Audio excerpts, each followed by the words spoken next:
A judge ordered Keanu Reeves to stay completely silent during the trial that could destroy his life, until a little girl collapsed in court. With everything on the line, he stood up and said just one sentence, and what happened next turned the entire courtroom upside down. But what was the sentence that changed everything?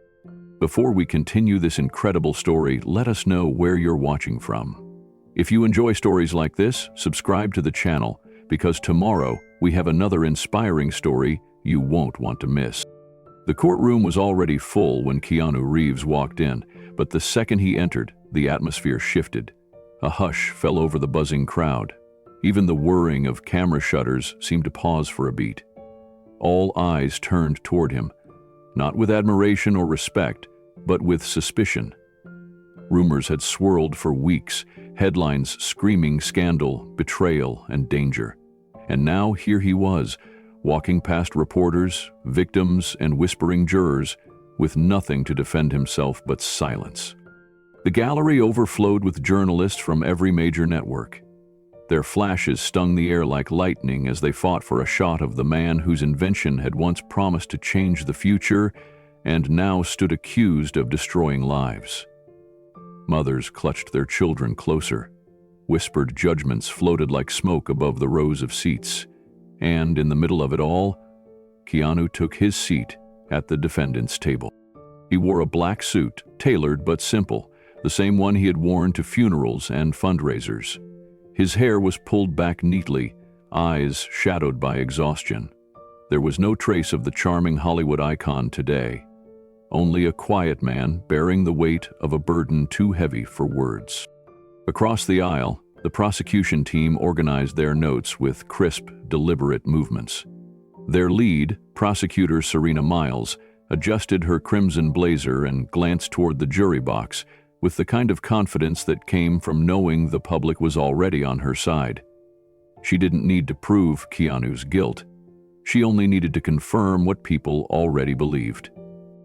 Judge Eleanor Brandt entered next, a stern woman with short silver hair and eyes that had seen 3 decades of high-profile cases. She took her seat with authority, tapped the gavel once, and let the sound echo through the packed room like a warning. "This court is now in session," she announced. "People versus Keanu Reeves." Keanu folded his hands in his lap, his fingers trembling slightly. He didn't look at the jury. He didn't look at the cameras. Instead, his eyes moved to the 3rd row of the gallery, where a little girl in a lavender wheelchair sat quietly, watching him. Maya. Her dark curls were tied back in a soft ribbon, and her dress had embroidered birds on the sleeves. Her legs didn't move, and her shoulders slumped from fatigue, but her eyes were bright. She gave him a small, encouraging smile. And just like that, his breath caught. She still believed in him. "Mr. Reeves," Judge Brandt said sharply, "as previously stated in pretrial motions, you are under a court-issued gag order. You are to remain silent throughout these proceedings. If you violate that order, again, you will be held in contempt and remanded to custody. Is that clear?" Keanu met her gaze. He wanted to speak, to explain, to warn them all. But he knew what was at stake. One word could put Maya's life in danger. One sentence could unravel everything. He nodded once. "Yes, Your Honor," he said softly. Judge Brandt didn't blink. "Good. Let's proceed." The courtroom doors creaked as another group of spectators squeezed into the back. Tension settled over the room like a storm cloud, thick and electric. Prosecutor Miles rose from her seat, her heels clicking sharply against the floor as she approached the jury. Her opening statement had already been printed in national headlines, but now she was ready to perform it live. For the cameras, the courtroom, and the millions watching online. "Ladies and gentlemen of the jury," she began, her voice steady, clear, and commanding. "Today you will hear about children, brave children, whose lives were forever changed by one man's ambition. You will hear about a new technology, unregulated, experimental, and dangerous. And you will hear about how the defendant, Mr. Reeves, knowingly ignored warnings that this device could harm the very people he claimed to help. She turned slightly toward the gallery, letting her words sink in. The ArcLight neural resonance implant, she continued, was marketed as hope, but in reality, it caused seizures, neurological trauma, and in at least one case, irreversible brain damage. Gasps rippled through the crowd. Serena paced slowly, each step timed for emotional effect.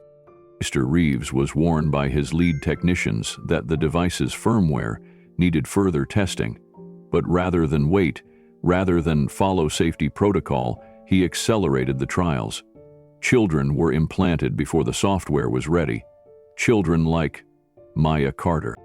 She pointed directly at the little girl in the lavender wheelchair. Maya shifted uncomfortably. Her mother, Maria, wrapped an arm around her shoulders. Her family believed in this man, Serena said, now turning toward the jury. And in return, he gave their daughter 6 weeks of hope, followed by months of pain. Keanu's throat tightened, his fists curled under the table, but he remained still. What happened to Maya was not a tragic accident, Serena said, her voice lowering. It was the predictable outcome of greed disguised as generosity. Julian Park, Keanu's attorney, leaned in close and whispered, "Don't take the bait. Not yet." But the damage was already being done. Jurors were nodding, lips pressed together. Some looked away from Keanu entirely. The story being painted for them was one of betrayal. A man who wore the mask of a savior but hid the motives of a businessman. Serena closed her folder with a sharp snap. "We are not here to demonize innovation," she finished. "We are here to hold accountable those who place profit above people, especially when the victims are children." The judge nodded. "Thank you, Ms. Miles. The defense will present their opening when ready." But Julian remained seated. They had agreed no full statement until the sealed evidence could be brought forward. Until then, the truth had to wait. Judge Brandt glanced at Keanu again. "Mr. Reeves, remember, if you interrupt, the consequences will be immediate." He made a sign in the air. Keanu gave the slightest nod, even as something inside him screamed. Maya was watching him again, and though she didn't say a word, her eyes seemed to ask, "Why won't you tell them the truth?" Keanu's eyes flickered back to Maya. Her small hands rested in her lap, her posture calm, but her gaze was full of confusion. She had no way of knowing that he was under threat, that every moment he stayed silent, it wasn't out of guilt, but out of desperate protection. She didn't know about the text messages, or the man hiding behind the headlines, or the terrible promise that had been made behind closed doors. The courtroom buzzed quietly as the prosecution's team returned to their table, confident in their advantage. One of the reporters from the gallery leaned down to type furiously, the click of their keyboard echoing in the heavy silence.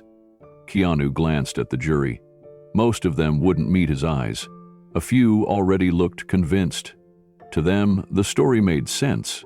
An actor with a tech project, overconfidence, tragic results. It was easier to believe the man had flown too close to the sun than to imagine something more sinister. But something far darker was happening behind the scenes. The first witness was called. A pediatric neurologist, firm and clinical in tone, walked to the stand. She explained with graphs and medical jargon how the seizures had intensified in several children implanted with the neural resonance device.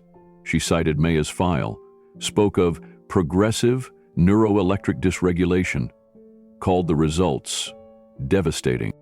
Each word landed like a blow. Keanu kept his jaw tight, his body still. But inside, his pulse was racing.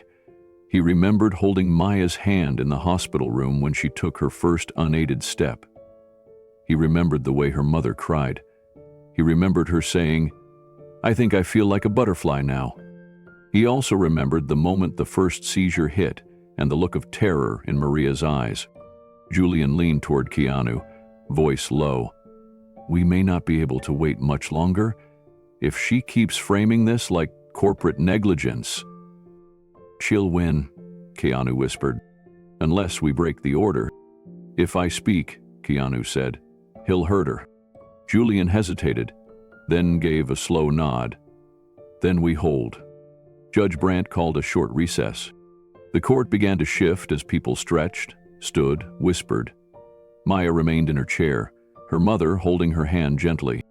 As Keanu rose to walk with Julian toward the hallway, a piece of paper was slipped into his hand by someone moving past him. No face, just a folded note. Keanu opened it when no one was looking. 4 words were written in red ink. "The girl bleeds next." He crumpled the paper tightly in his fist.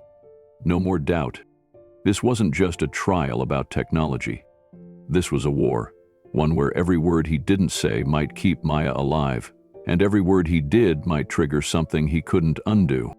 And yet, the longer he stayed silent, the closer the world came to believing he was the villain. As the courtroom prepared to resume, Keanu took a slow, deep breath. The sentence that could change everything burned on his tongue. But not yet. Equals equals equals equals equals equals equals equals equals 2. The headlines had already sealed the public's verdict before the courtroom doors ever opened. Actor turned tech guru endangers children. From action star to courtroom shame. Keanu Reeves' miracle device backfires on innocent lives. Every news station, every blog, every late-night talk show was in full attack mode. They didn't ask for proof. They didn't wait for a trial. They saw the silence and filled it with suspicion. The man once known for his humility was now framed as a reckless dreamer who pushed experimental technology too far, too fast. And now, they said, children were paying the price. In the courtroom, Serena Miles capitalized on every headline. Her voice rang clear as she addressed the jury again, her tone sharpened like a scalpel. "We're not just talking about malfunctioning hardware," she said, pacing slowly before the witness stand. "We're talking about permanent damage to vulnerable brains. These children trusted a man who promised to heal them, and instead, he delivered pain." She gestured toward Maya again, seated quietly with her mother at the back of the room. Exhibit A. Maya Carter, age 8. Implanted with the ArcLight prototype. 6 weeks later, seizures. Hospitalized. Neurological regression. A life that was just beginning, ripped away. Maya looked down at her lap, her hands trembling slightly. Across the room, Keanu remained still, his jaw clenched, his breath controlled. "Team was a test subject," Serena continued. "And now she is a warning to every parent who dares to believe in miracles built by men who don't understand consequence." Julian leaned toward Keanu. His voice was barely a whisper. "You need to hold. We still don't have the full logs. Eliza and Maria are working on it." Keanu's voice was low. "And if they fail..." Julian paused. "Then we pray the truth finds another way." Keanu nodded, but his eyes were burning. That was when his phone vibrated. He glanced down discreetly, careful not to alert the judge. A single message blinked on the screen. No name, no signature. One more word and the girl loses everything. Stay silent. He read it again, and again, until the meaning was carved into his spine. His fists tightened under the table. A storm raged inside him. But he didn't move. He didn't speak. He only closed his eyes for one breath and thought of Maya's smile. The way she had once danced through a hospital hallway with clumsy steps, humming a song she made up herself. Now, her future hung on silence. And every second he kept it, the world believed he was guilty. The jury watched Keanu like he was already convicted. One woman, in her 40s, with a pearl necklace, narrowed her eyes every time his face appeared on the projector. Another man, arms crossed tight, shook his head when Maya's medical records were displayed. But Keanu didn't see any of them. His eyes remained fixed on the table. His hands didn't move. His breathing was steady, but just barely. Julian placed a hand over his wrist under the table, steadying him. "They want you to crack," he whispered. "That's the goal. Show anger, raise your voice. Anything to shift the power in this room." Keanu didn't respond. He couldn't, not even to his lawyer, not when someone out there was watching, not when the threat was so specific, so cruel, so clearly aimed. The prosecution had timed it all perfectly. Serena Miles approached the bench again, voice calm and persuasive. "Mr. Reeves has declined to testify, as is his right. But the silence," she said, turning toward the jury, "is telling. If you had helped develop a safe, revolutionary treatment, wouldn't you want to explain how? Wouldn't you want to defend it? Especially in front of the families you supposedly helped?" She didn't need to raise her voice. Her words were weapons already. "Instead, we have children suffering, regressions, seizures, emotional trauma. And what does Mr. Reeves do? Nothing. No apology, no statement, just a blank stare, while lives unravel." A murmur passed through the gallery. A camera clicked. The judge banged her gavel for silence. Keanu didn't flinch. But inside, he was breaking. He knew the truth. He knew the device hadn't caused Maya's seizures. He'd spent weeks reviewing every test, every log, every variable. The version she had received wasn't the one he had signed off on. Someone had tampered with the neural programming, after the fact. But without proof, all he had was a theory. And theories didn't save little girls. He had once told Maya, "The world can be loud, but you don't have to shout to make it better." Now those words mocked him. Because silence wasn't saving anyone, it was burying him.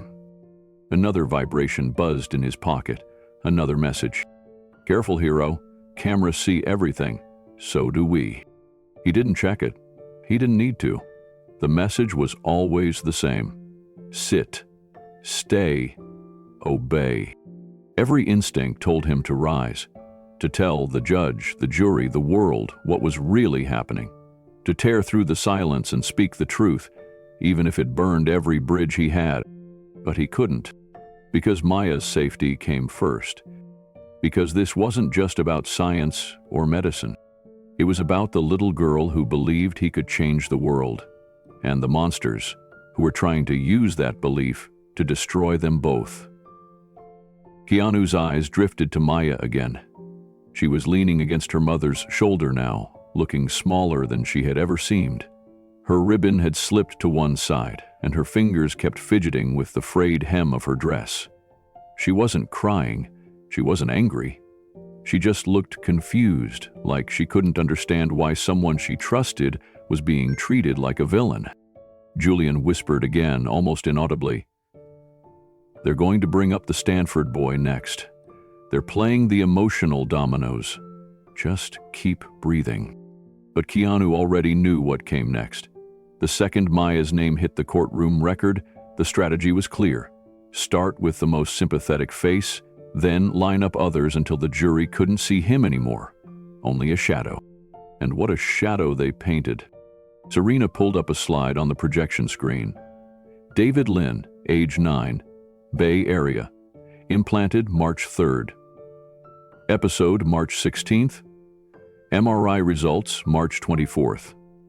Tell me, ladies and gentlemen, what kind of responsible scientist waits for a child to convulse before checking the damage? She let the slide stay. The screen showed the child's report, cold and clinical, but the image in the corner, David curled in a hospital bed, was what would remain in everyone's memory. The answer, she continued, is someone who shouldn't be building these machines in the first place. Julian stiffened. "This is showmanship," he muttered. "It's not evidence. She's baiting the court." Keanu didn't blink. He just kept his hands in his lap, hiding the tension building in his knuckles. Another vibration. This time he couldn't help it. He chucked. "Do not test us. The girl's heart is already fragile. You know what stress does." His breath caught. The courtroom dimmed around him. He thought of the hospital room where he'd first met Maya, all tubes and beeping monitors. Her smile had broken through it all like sunlight, and now someone was threatening to take that smile away forever. He lowered the phone. He remained still. But his silence no longer came from legal orders or courtroom strategy. It came from love, a protective, helpless kind of love that swallowed words before they could form. The prosecution paused, waiting to see if he would react. Serena glanced at him, almost daring him to speak. He didn't. The jury noticed, and one by one they misunderstood. They saw guilt in his quiet. They saw indifference in his restraint. They didn't see the war happening inside him, the crushing weight of choosing between clearing his name or protecting a child he saw as family. As the judge called a brief recess and the gavel struck again, the courtroom rose in murmurs. Keanu stayed seated, still, silent, screaming on the inside. But just beneath the storm building in his heart, a door creaked open in his memory. A moment from months ago. A memory he hadn't allowed himself to visit until now. And in that memory, the real story began. It all started with a dream. Not one born from fame or fortune, but from pain. Deep, personal pain. Keanu had seen his sister Kim battle through years of debilitating illness. He remembered the hospital visits, the nights spent reading to her as her body trembled under chemotherapy, the way her fingers used to trace songs in the air because her mouth couldn't speak them aloud. He remembered the silence that illness imposed, not just on the body, but on the spirit. That silence haunted him. So when he finally had the means to make a difference, Keanu founded the ArcLight Project. It wasn't a company. It wasn't for profit. It was a promise. A promise to children who couldn't run, couldn't speak, couldn't dream the way they wanted to. He gathered the brightest minds he could find. At the center of it was Dr. Eliza Coleman, a neurosurgeon who had left private medicine after losing her own son to a brain disorder. She was brilliant, measured, and fierce in her conviction. She didn't just believe in the science, she believed in hope. Together, they worked to develop what they called the neural resonance chip, a small implant, no larger than a dime, that could gently stimulate dormant neural pathways. It was designed to be non-invasive, customizable, and above all, safe. Their goal wasn't to cure every disorder. It was to awaken what already existed inside these children. A voice, a step, a laugh, a dream. Maya was the first. She was 8 years old, bright eyes, lavender glasses. She had a rare form of cerebral palsy that affected both her mobility and speech. She'd never taken an independent step. Her words were limited to a few basic sounds. Her mother, Maria, was cautious at first, understandably. But after months of testing, after nights of questions and sobs and reading every possible outcome, she said yes. The procedure was done in a state-of-the-art facility in San Diego, supervised by Eliza and a team of pediatric neurologists. Keanu was there too, not as a celebrity, but as a witness, as someone who wanted to be part of a moment that might change everything. The first few days were quiet, no signs, just rest and routine observation. Then came day 5. Maya sat up on her own. She turned to her mother and said, clear as the sky, "Hi, Mama." Maria collapsed into tears. And then came the miracle. Maya took her first steps on day 7. They were wobbly, unsure, and slow, but they were hers. Eliza had been standing at the far end of the therapy room, just watching. No one spoke. No one moved. Maria clutched her chest with both hands, frozen in disbelief. Keanu stood nearby, silent, as Maya pushed herself up from the padded mat. Her fingers gripped the edge of the therapy bench for balance, and then, without help, she took one step forward. Then another. By the third step, her legs gave out and she tumbled into Keanu's arms. She looked up at him with wide eyes and whispered, "I did it." Tears filled his eyes. He held her tighter than he ever thought he could.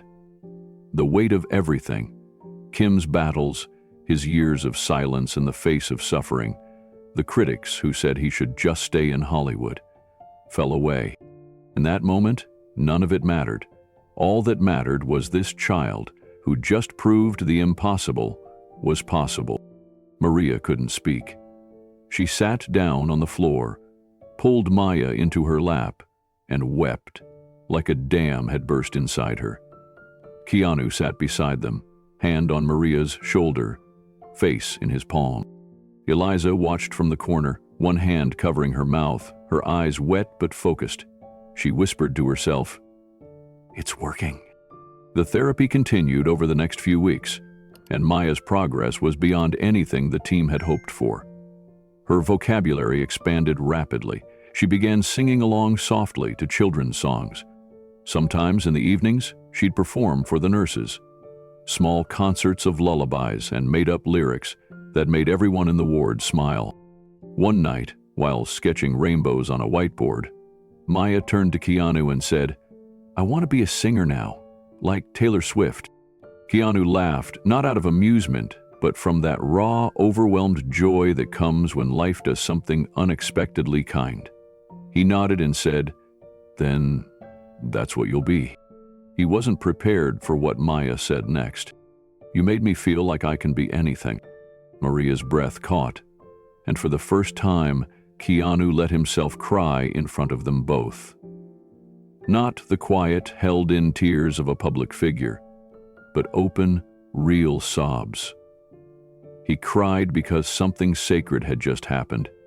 He cried because Maya didn't understand yet what kind of world she was about to face, and how cruel it could be to dream. He promised her something that night. "You'll always have me in your corner, no matter what." At that time, he believed it. But belief isn't always enough to stop what's coming. Because in the shadows, not everyone was celebrating the miracle. Not everyone wanted the ArcLight project to succeed. And someone was already planning how to tear it down. It started subtly. A missed calibration reading on a follow-up test, then a sudden discrepancy in Maya's neural feedback logs, anomalies that didn't match her physical progress. Dr. Eliza Coleman ran diagnostics again and again, convinced it was just a software glitch. But the inconsistencies kept returning. Maya's brain activity showed signs of overstimulation, something the chip had never been designed to produce. Eliza began to worry. She stayed late at the lab every night for 2 weeks, digging through every line of firmware code, every wireless transmission, every sensor log. Then she found it. An unauthorized update pushed to the chip's firmware 3 days prior. A change not documented, not logged by their internal systems. A change she didn't make. Her stomach dropped. She called Keanu immediately. They met in the research center that same night, just after midnight. The building was dark, security lights humming in the halls. Keanu arrived wearing a hoodie and jeans, no entourage, no press, just fear in his eyes. When Eliza showed him the data, he didn't speak for several minutes. "Someone got in," she said softly, "and they changed her chip's behavior." "When does it happen?" Wyatt asked. His voice low, tight. She hesitated. "I don't know. But if we hadn't caught it, it could have reversed everything. Seizures? Motor regression? Permanent damage?" He felt sick. The miracle that had changed Maya's life was now the weapon someone had tried to use against her. And worse, against them all. Eliza placed her hand on his. "We need to pull the chip, immediately, recalibrate, protect her." But Keanu didn't respond right away. He was thinking, no, reeling, from a deeper realization. This wasn't just sabotage, it was targeted. Someone wanted Maya hurt. Not just the tech, the child. And in a world where something that worked could have brought light to thousands of other families, someone was working to switch that light off. By morning, Eliza submitted a formal report to the board. They moved to suspend all trials until the breach could be contained. Maya's chip was temporarily deactivated and removed safely, and she was returned home for monitored recovery. The ArcLight project went silent, but the headlines didn't. Within days, leaks surfaced to the media, branding the entire program as reckless experimental science. Maya's story was twisted into a cautionary tale. Talk shows speculated about brain damage. Columnists questioned Keanu's qualifications. One headline read, "Movie star plays God, puts children at risk." None of them knew the truth. None of them saw Maya's first step, her first word. None of them saw the little girl who still hummed lullabies into her pillow at night, believing her dream wasn't over. But Keanu did, and that's why he refused to abandon the fight. Even as silence began to feel like a prison, he knew something darker was at play. Someone wanted to break him through the girl he swore to protect. And soon, their threats would come face to face with his vow. It had been months since the ArcLight project launched its pilot program. The early results, especially with Maya, had sparked global curiosity. Keanu received emails from parents all over the world, pleading, begging, praying that their children could be next. Hope, for once, was becoming something tangible, and behind the scenes, offers started pouring in. That's when Ronan Vale came back into the picture. Ronan wasn't just a business partner. He was once Keanu's closest confidant during the early planning stages of ArcLight. A brilliant but erratic biotech strategist, Ronan had helped secure private investors and build the infrastructure behind the project's neural firmware. He believed in pushing limits, breaking rules, moving fast. But where Keanu saw healing, Ronan saw leverage. Their falling out had been quiet but decisive. It happened during a boardroom meeting just a few weeks before Maya's surgery. Ronan had proposed licensing the ArcLight chip to Vertexian Therapeutics, a massive biotech conglomerate with international reach. "They want exclusive distribution," Ronan had said. "They'll fund trials, hospitals, manufacturing. In return, we monetize this thing." Keanu had sat quietly, then looked Ronan in the eye. "We're not selling this to anyone." "Keanu, no child," he said firmly, "should have to pay for a chance to speak." The room fell silent.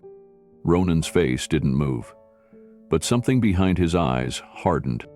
"All right," he had said, "but don't expect the world to thank you for your purity." Keanu had walked away from that meeting, convinced he had made the right call. He believed in the mission, in protecting the sanctity of what they'd built. But Ronan never walked away. He started building something else. By the time Maya's chip was deactivated, Ronan had already registered patents under a new shell company. He had begun approaching potential buyers with an upgraded version of the ArcLight chip, one that boasted predictive neurobehavioral mapping, a term Keanu had explicitly forbidden due to ethical concerns. Worse, he'd made quiet deals with members of the board, including those whose loyalty had always been to money, not medicine. Eliza warned Keanu, but her hands were tied. They didn't have enough proof, just suspicion. Then, one night, everything changed. Maya had a seizure. Maria called Keanu in a panic. Her voice trembled through the phone. Maya had collapsed while singing in the living room. Her eyes rolled back. Her small body began to convulse, and she couldn't breathe. By the time paramedics arrived, Maya was unresponsive. Keanu rushed to the hospital, where Eliza was already waiting, flipping through the latest brain scan results. Maya's neural patterns were irregular, too fast, too fragmented. It looked as though her brain had been overstimulated, like someone had turned the volume up past its maximum limit. "But the chip was removed," Eliza whispered. "It's not possible," Keanu said. Eliza narrowed her eyes. "Unless there's another signal? Or unless someone installed something without our knowledge?" Keanu's blood went cold. Maya eventually stabilized, but the doctors were baffled. Her symptoms mirrored direct stimulation from the chip, yet there was no chip inside her anymore. But when they scanned her again using advanced imaging, Eliza discovered a thin nanofilament still active at the base of her skull. It shouldn't have been there. It wasn't part of her original surgery. It was microscopic, wireless, and transmitting data. Sabotage. Keanu's fists clenched. Someone had inserted rogue tech into Maya, either during her original procedure or after, and it had nearly killed her. 2 days later, news broke that 6 other children involved in preliminary trials across 3 states had been hospitalized. Seizures, motor regression, hallucinations. One of the children, a 9-year-old boy named Ethan, slipped into a coma. His parents were threatening legal action. The ArcLight project was imploding. Reporters circled like vultures. Protesters gathered outside the labs, holding signs that read, "Stop brain tampering" and "Children are not experiments." Conspiracy channels spun wild stories about Keanu creating a neural army of mind-controlled kids. But none of them saw the real villain. Keanu knew. He remembered Ronan's cold words in that boardroom. "Don't expect the world to thank you for your purity." This wasn't just revenge. This was hijacking. Eliza traced the nanofilament's data output and found it had been rerouted through a series of encrypted nodes. They couldn't identify the source server, but the firmware signature matched one of Ronan's earliest prototype builds. Slightly modified, just enough to make it deniable. Someone had accessed the children's implants remotely. They weren't just interfering, they were controlling. Keanu stood by the hospital window that night, watching Maya sleep with oxygen tubes in her nose. A single tear rolled down his face. He didn't care about the lawsuits. He didn't care about his reputation. But someone had crossed the line and used a child's life to prove a point. He turned to Eliza. "We're not done." And in that moment, a quiet fire began to rise in his chest. They had tried to use silence as a weapon. Now, he would use it as a shield. But first, he needed to find Ronan Vale. The search for Ronan wasn't easy. After resigning from ArcLight, he had vanished from public view. No interviews, no appearances. His name scrubbed from official press releases. But traces of him lingered in the financial shadows. Offshore accounts, shell companies, untraceable funding tied to defense contractors and neurosurveillance firms. Eliza quietly hired a private investigator. What they uncovered made Keanu's stomach twist. Ronan had partnered with Vertexian after all. Not through legal acquisition, but by feeding them intellectual property, piece by piece, repackaging Keanu and Eliza's work as his own. The chip that once helped Maya walk was now being developed into a cognitive control interface for adult application, soldiers, pilots, even prisoners. And Maya had been the test. Keanu sat with Julian Park, his lawyer, in the back of a quiet law office in Burbank. Julian laid out the stakes. "You speak publicly, even a single word. Protection sues for defamation. Ronan will drag this into criminal territory. They're baiting you." "I'm not afraid of court," Keanu said. Julian looked grim. "You should be, because the minute you speak, they'll leak Maya's files. Her history, her vulnerability, your emails, her mother's immigration status, everything.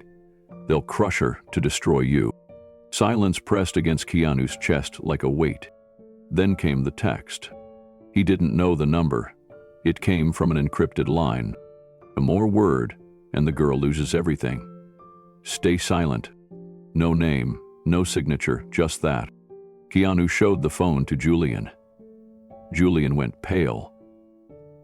"They're watching you." Keanu looked down at his hands.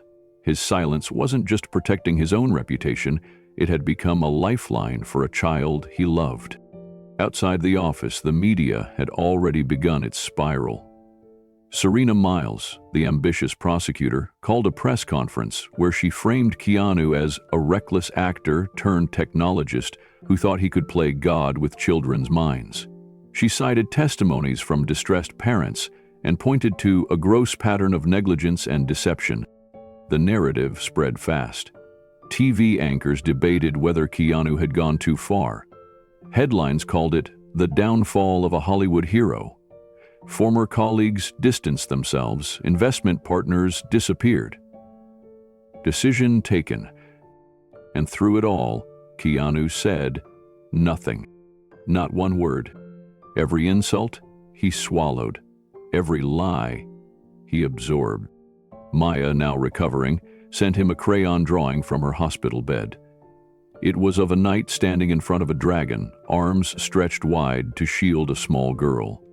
On the back, she had written 3 words: "Don't stop believing." Keanu sat on the floor of his apartment that night, holding that drawing like it was made of glass. His eyes closed. He took a breath. They thought silence would break him. They didn't know it was the only thing holding him together. And somewhere in the dark corridors of biotech warfare, Ronan Vale smiled in the shadows, believing he'd already won. He had no idea what was coming next.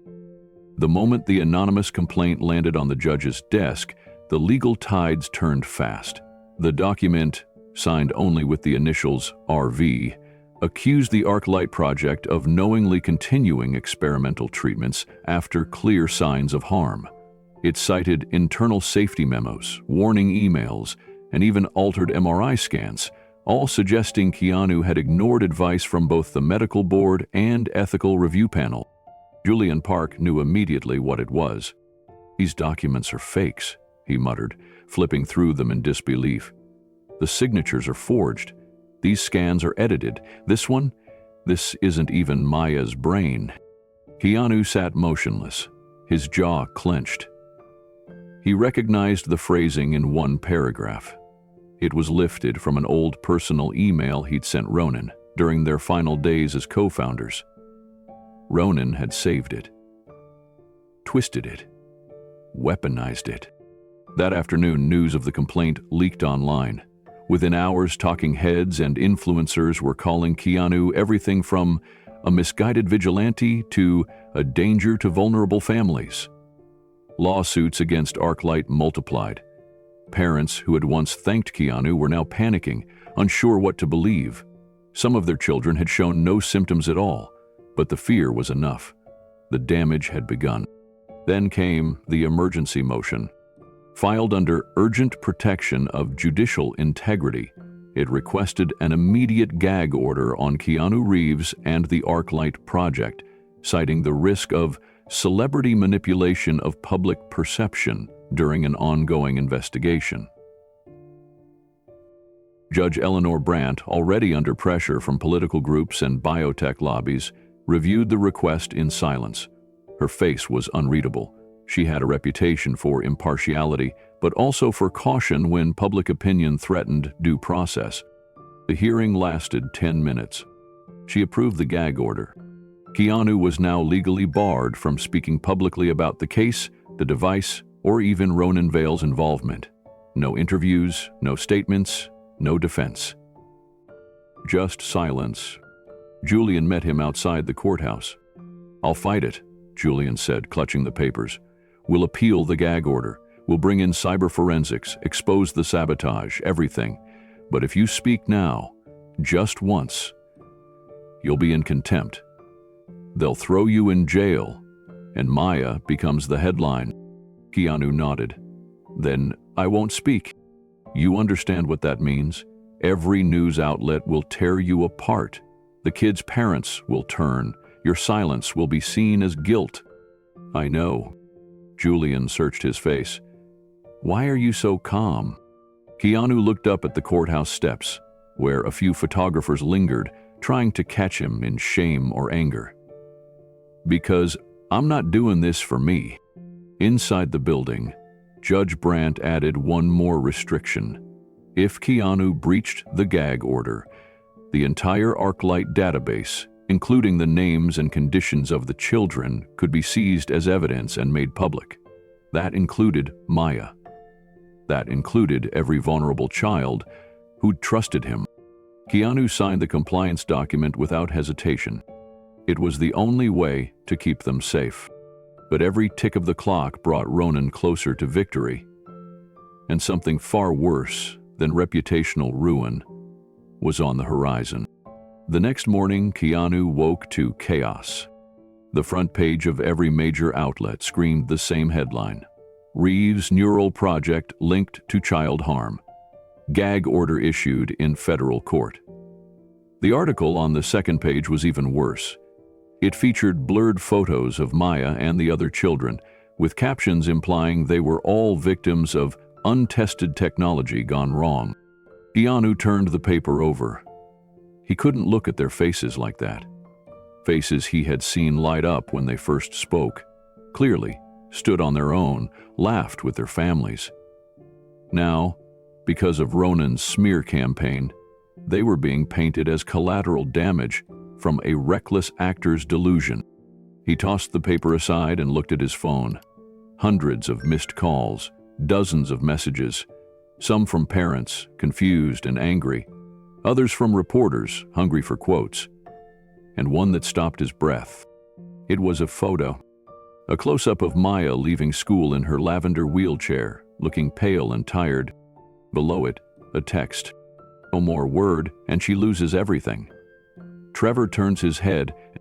Keanu's fingers curled around the phone until his knuckles whitened. He didn't know who sent it, the number was unlisted, but the message was clear and terrifying. He forwarded it to Julian immediately. Julian's reply came in seconds. "Do not respond, I'll trace it." Keanu sat back, heart pounding. The line had been crossed. This wasn't just about destroying the ArcLight project anymore, this was about targeting the children.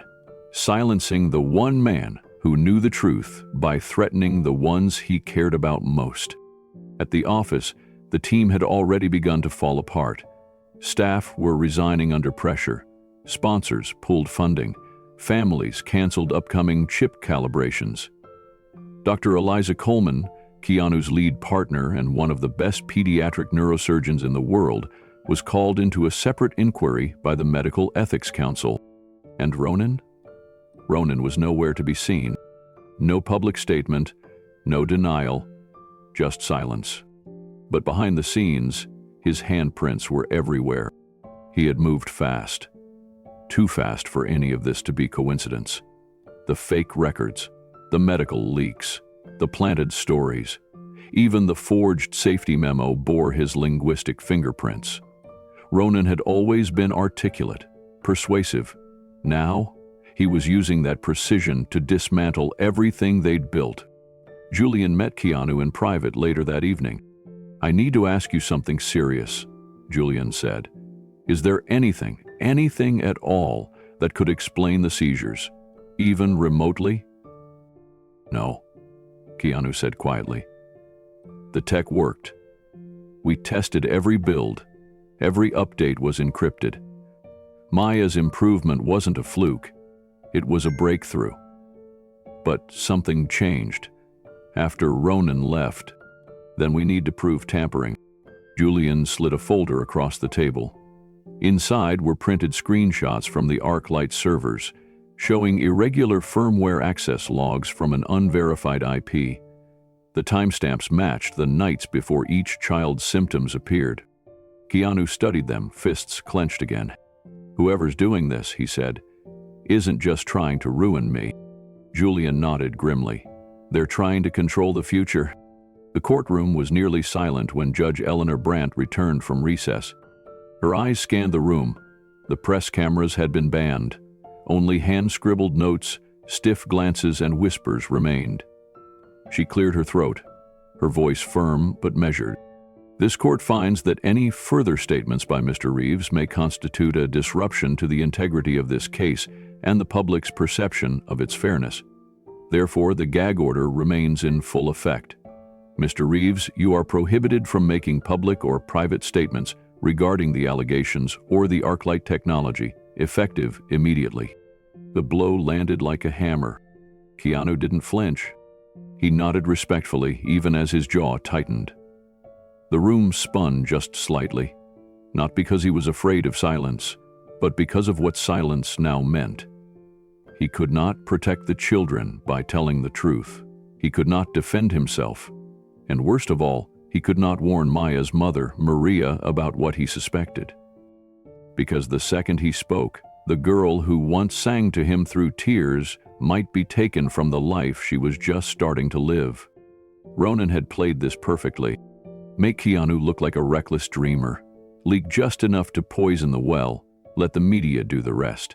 Now, Keanu was bound by law, boxed into a corner, and made to watch while someone else rewrote the narrative. Julian pulled Keanu aside afterward. "You could appeal the gag," he whispered. "And risk it being denied and Maya ending up in a hospital again?" Keanu asked. "No, we need another way." Julian hesitated, then handed Keanu a small note folded tightly. "This came in through the encrypted tip line an hour ago. No name, just this." Keanu unfolded it. It was a list of log entries, dates, times, access codes, each one corresponding to the firmware manipulation Julian had found earlier. At the bottom, a handwritten message. "Not all of us agreed with Ronan." Keanu's heart jumped. An inside source? Someone was trying to help. He folded the note again and slid it into his jacket pocket. But he said nothing. Later that night, he sat alone in his quiet apartment. The lights were dim. A cold cup of tea sat untouched by the windowsill. Outside, Los Angeles blinked and breathed as if nothing was wrong. He glanced at his phone. No new texts, no new threats, for now. Then he pulled out a photo from his wallet, one taken only a month earlier. Maya stood beside her mother on a sunny afternoon outside the ArcLight Center, her tiny hand holding a microphone, her voice caught mid-laugh. Keanu stood behind her, grinning wide, holding up a thumbs up for the camera. She had sung a Taylor Swift song that day. Off-key, loud, joyous. She had been free. He ran a hand down his face, exhausted but resolute. He wouldn't break the gag order. He couldn't. But one thing was clear now. He had less than 30 days until the final hearing. And whoever sent that message had just lit the first spark of a way out. Maria had never trusted headlines. She had grown up in a world where sound bites twisted facts, where compassion was often mistaken for strategy. But nothing had prepared her for the headlines now screaming from every screen in her life. Keanu Reeves, under fire for harmful brain device. Hollywood star accused of risking children's lives. Actor turned scientist or reckless pretender. Maria turned the television off and stared at the blank screen. Maya's blanket, still warm from the hospital, was folded on her lap. Her fingers traced the soft lavender edge, the same color as her daughter's wheelchair, the same wheelchair Maya no longer needed. Until last week. Her little girl had walked, danced, even attempted to sing.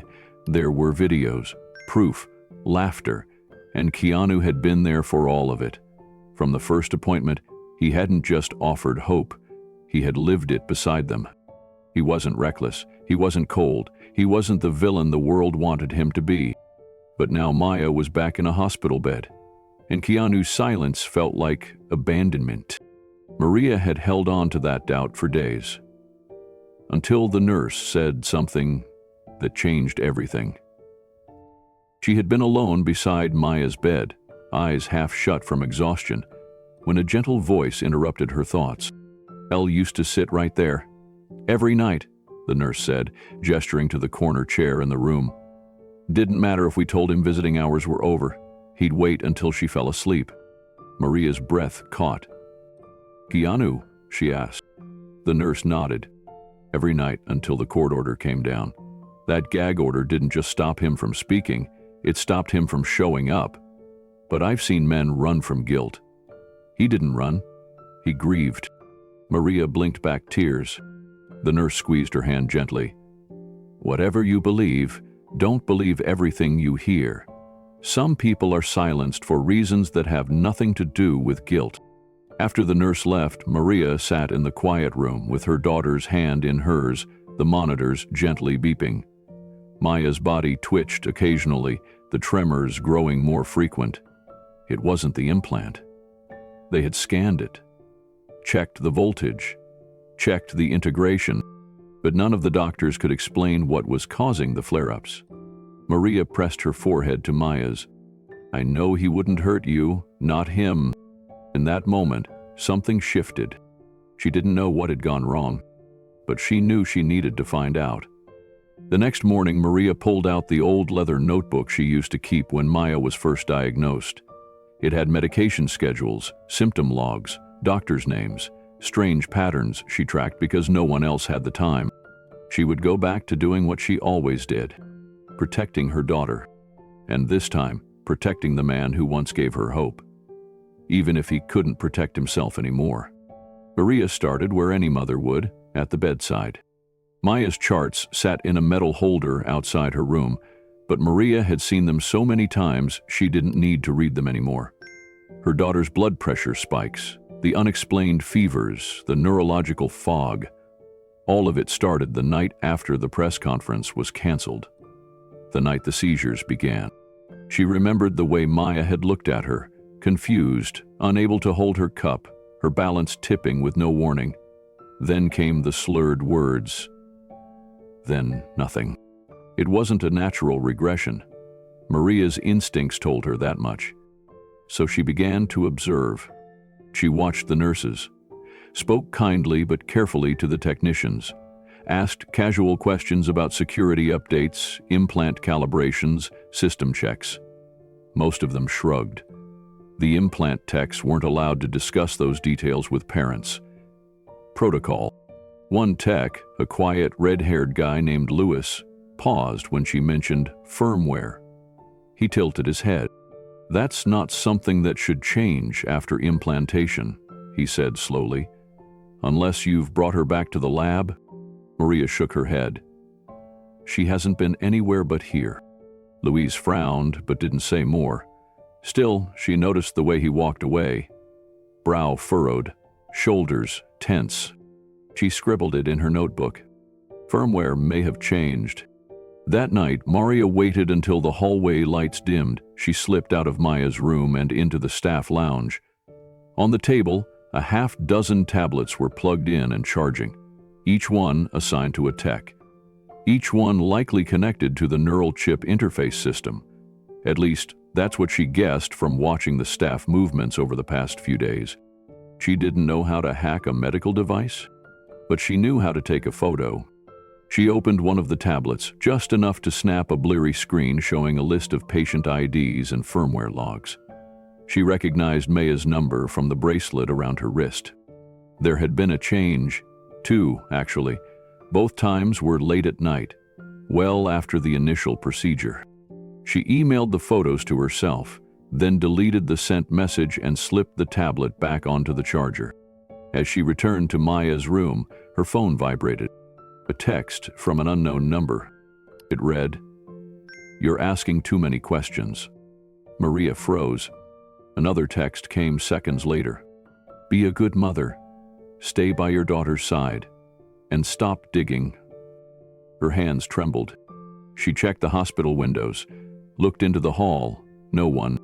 She sat back in the chair, heart pounding. Her first instinct was fear, but fear quickly gave way to something stronger, rage. If someone was threatening her, it meant she was close to the truth. She bent over and whispered into Maya's ear, voice low and steady. "Whoever they are, I'm not backing down. I promise you, baby, I will find out who's doing this, and I will make them stop." Maria didn't sleep that night. She sat by Maya's bed, watching the slow rhythm of her daughter's breathing, the occasional twitch in her leg, the way her tiny fingers curled unconsciously around the blanket. The tremors were less violent tonight, but they were still there. Haunting, unnatural. Maria remembered Keanu crying in this very room, holding Maya's hand, whispering encouragement. He had brought her a stuffed rabbit and told her it was magic. Maya had believed him. And now Keanu was painted as a monster. But Maria had seen monsters before. They didn't cry at the foot of a child's bed. She needed help. Someone who could understand what she found. Someone inside the ArcLight project who hadn't turned. And one name came to mind. Dr. Eliza Coleman. The neurosurgeon had always been warm, focused, protective of the kids. Maria recalled how Dr. Coleman would check Maya's vitals personally, even when other surgeons would have delegated. If anyone might still be on Keanu's side, it was her. That morning, Maria sent a private message to Eliza's university email. She didn't include photos or details, just a request to meet. About Maya and the truth. By evening, she received a reply with a single line: "Come alone, midnight, parking garage, level C." It was a strange time, a strange place, but Maria didn't hesitate. At midnight, under the flickering lights of the parking structure, Eliza stood alone in a tan coat, her hair tied back, shadows clinging to her tired face. She held a tablet and glanced around before Maria approached. Maria opened with the most painful question. Did Keanu hurt them? Eliza's eyes filled with tears. She shook her head. No. He gave up everything to make this work.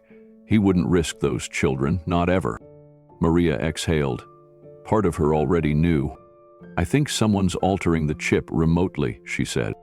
Eliza didn't flinch. Instead, she unlocked the tablet and showed Maria a hidden diagnostic log, one she'd been secretly collecting from the secure servers before her own access had been restricted. The data showed firmware anomalies, spikes in neural feedback at odd hours, remote access signatures from outside the approved IP range. It's not just Maya, Eliza whispered. It's happening to all of them. And if we speak up without proof, we'll be shut down, or worse. Maria showed her the texts she received. Eliza nodded grimly. We're not just dealing with a corrupt executive, she said. This is coordinated. Maria stepped closer. Then we find the proof, and we bring it to light. Eliza hesitated. That means going after Ronan. Maria's voice didn't tremble. Then we go after him. Just then, the soft hum of tires echoed through the garage. A black SUV pulled in, slowing to a crawl as it approached them. Maria instinctively stepped in front of Eliza. The passenger window rolled down, but no one spoke. A phone slid out and dropped to the ground. The SUV sped off. Maria picked it up. On the screen was a live feed of Maya's hospital room. Maria's heart stopped. There was no one in the room. Maya was gone. The gas station diner sat like an island under a canopy of flickering yellow light, surrounded by empty roads and overgrown gravel. Maria parked her car near the far edge of the lot and scanned the parking spaces. No black SUV, not yet. But her chest still throbbed with the memory of what she'd seen. Maya's hospital bed, empty, on that phone dropped by a stranger. Her palms were slick with sweat as she stepped inside. The diner was nearly deserted. One cook shuffled behind the counter. A man in a flannel jacket stirred his coffee without looking up. A TV played a muted weather forecast. No one watched. At a back booth, Dr. Eliza Coleman sat with her coat zipped high, her eyes red from lack of sleep. She gave a quick, tight nod as Maria slid into the booth across from her. Came straight from the hospital, Maria whispered. They said Maya was transferred for security reasons. No record, no paper trail. Eliza nodded. I'm not surprised. Maria's voice cracked. Where is she? I don't know, Eliza said. But I know who's behind it. She reached into her tote bag and slid a small tablet across the table. On the screen were digital logs, rows of code, timestamps, and access points that meant nothing to Maria at first. But the highlighted entries drew her attention. Unauthorized patches, remote logins from a secure proxy, and then timestamps that perfectly aligned with Maya's seizures. Eliza leaned in. Every single child had these entries before their episodes, and they all point back to one identity: Ronan Vale. Maria blinked hard. He did this? Eliza's voice dropped to a whisper. He modified the neural firmware, injected a recursive glitch. The chip amplifies specific synaptic frequencies until it overwhelms the child's central nervous system. It looks like a spontaneous seizure, but it's programmed, controlled, a punishment. Maria clenched her fists. Why? Because Keanu refused to sell the ArcLight technology. Ronan wanted to license it to Vertexion and make billions. When Keanu blocked him, he retaliated by making it look like the tech was dangerous. Maria shook her head in disbelief. But Keanu, he never defended himself. He just let the world blame him. Because the gag order silenced him. And because Ronan threatened the kids. Including Maya. Maria's breath caught. She felt like the floor shifted beneath her. Eliza wiped her face and took a breath. I still have access to one terminal inside the ArcLight lab, but it won't last. I can retrieve the full logs, proof of what Ronan did, but we'll need to go in, physically.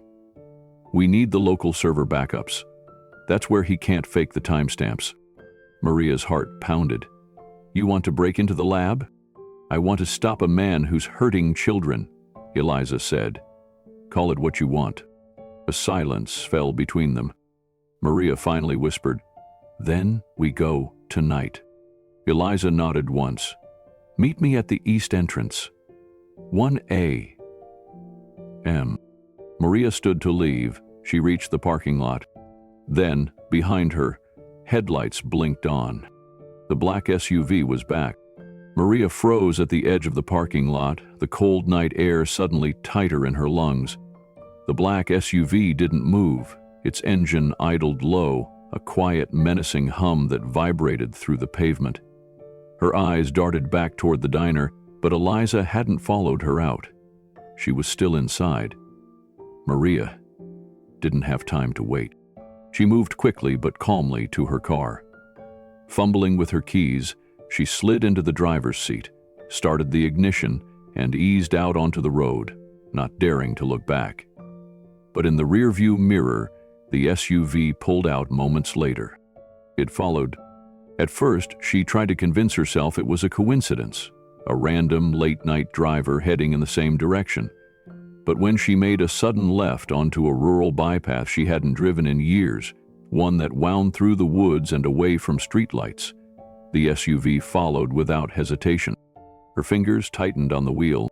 Maria pressed harder on the gas, her heart thudding as the trees closed in around her headlights.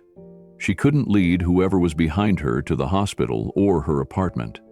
So she took a sharp right, onto a dirt trail barely wide enough for her car. The SUV didn't follow. She coasted to a stop, engine ticking in the silence. Her breath fogged the windshield. Her phone buzzed. A message. Unknown number. The screen read, Nice chat with the doctor. Stay curious and Maya suffers. Maria dropped the phone like it burned her. Tears welled in her eyes, not from fear, but fury. They were watching her. They knew where she was, who she'd spoken to, and worse, they had eyes on Maya. Somewhere, her daughter was in a hospital bed or a hidden facility, trembling under forced silence, all because of greed. She sat there in the dark, shaking, until her knuckles loosened around the steering wheel. Then she turned the car back on. Maria didn't go home. She drove in circles through old neighborhoods for hours, making sure she wasn't being followed. When she was certain the SUV had peeled off or lost track, she finally pulled into the back lot of an all-night laundromat and parked between two vans. She texted Eliza. Still on? The reply came seconds later. Yes. You okay? Maria stared at the screen. No, but I'm going anyway. She hit send. By the time she got home, dawn was pressing against the horizon. She stepped into her apartment and locked every bolt, her breath still shallow. Inside her daughter's bedroom, the bed remained untouched. The silence was suffocating. Maria knelt at Maya's tiny desk, running her hands across the coloring books, the stickers, the handwritten wish list she'd made last Christmas. I want to be a singer, it still said in purple crayon. That dream wasn't gone. It had just been stolen. And Maria intended to steal it back. By the next evening, Maria and Dr. Eliza Coleman met again, this time with far more caution. They parked their cars blocks away and walked separately to a service alley behind the ArcLight Project's lab. The building looked calm, silent, too silent. Maria felt like she was trespassing on a dream that had turned into a nightmare. Eliza held up a small black access card. "Still works," she whispered. The rear door clicked open and they slipped inside. Maria followed close behind, her footsteps muffled against the concrete floor. Inside, the sterile hallway hummed with fluorescent lights. Eliza led her past rows of glass-walled research rooms and into a secure sublevel with biometric locks. "Eliza," Maria whispered, suddenly unsure. "Are you sure we're not being watched?" Eliza nodded, her voice low. "I disabled the motion sensors remotely before we got here, but we don't have long." They reached the secure server room. Eliza slid the card, then typed a long password on the keypad. The door unlatched with a soft hiss. Inside, rows of servers blinked quietly, innocuous, almost peaceful. Eliza crossed to the terminal and plugged in a drive. As files loaded, lines of code scrolled across the screen. Maria stared, unable to make sense of it. Eliza clicked open a folder marked Diagnostics Beta Firmware Log. "There," she whispered, pointing to a set of time-stamped entries. These were remote pings, code injections that bypassed the safety protocol. They happened days after the implants. Maria leaned in. That's when Maya started shaking, right after those timestamps. Eliza nodded. "And here's the IP address that issued the command."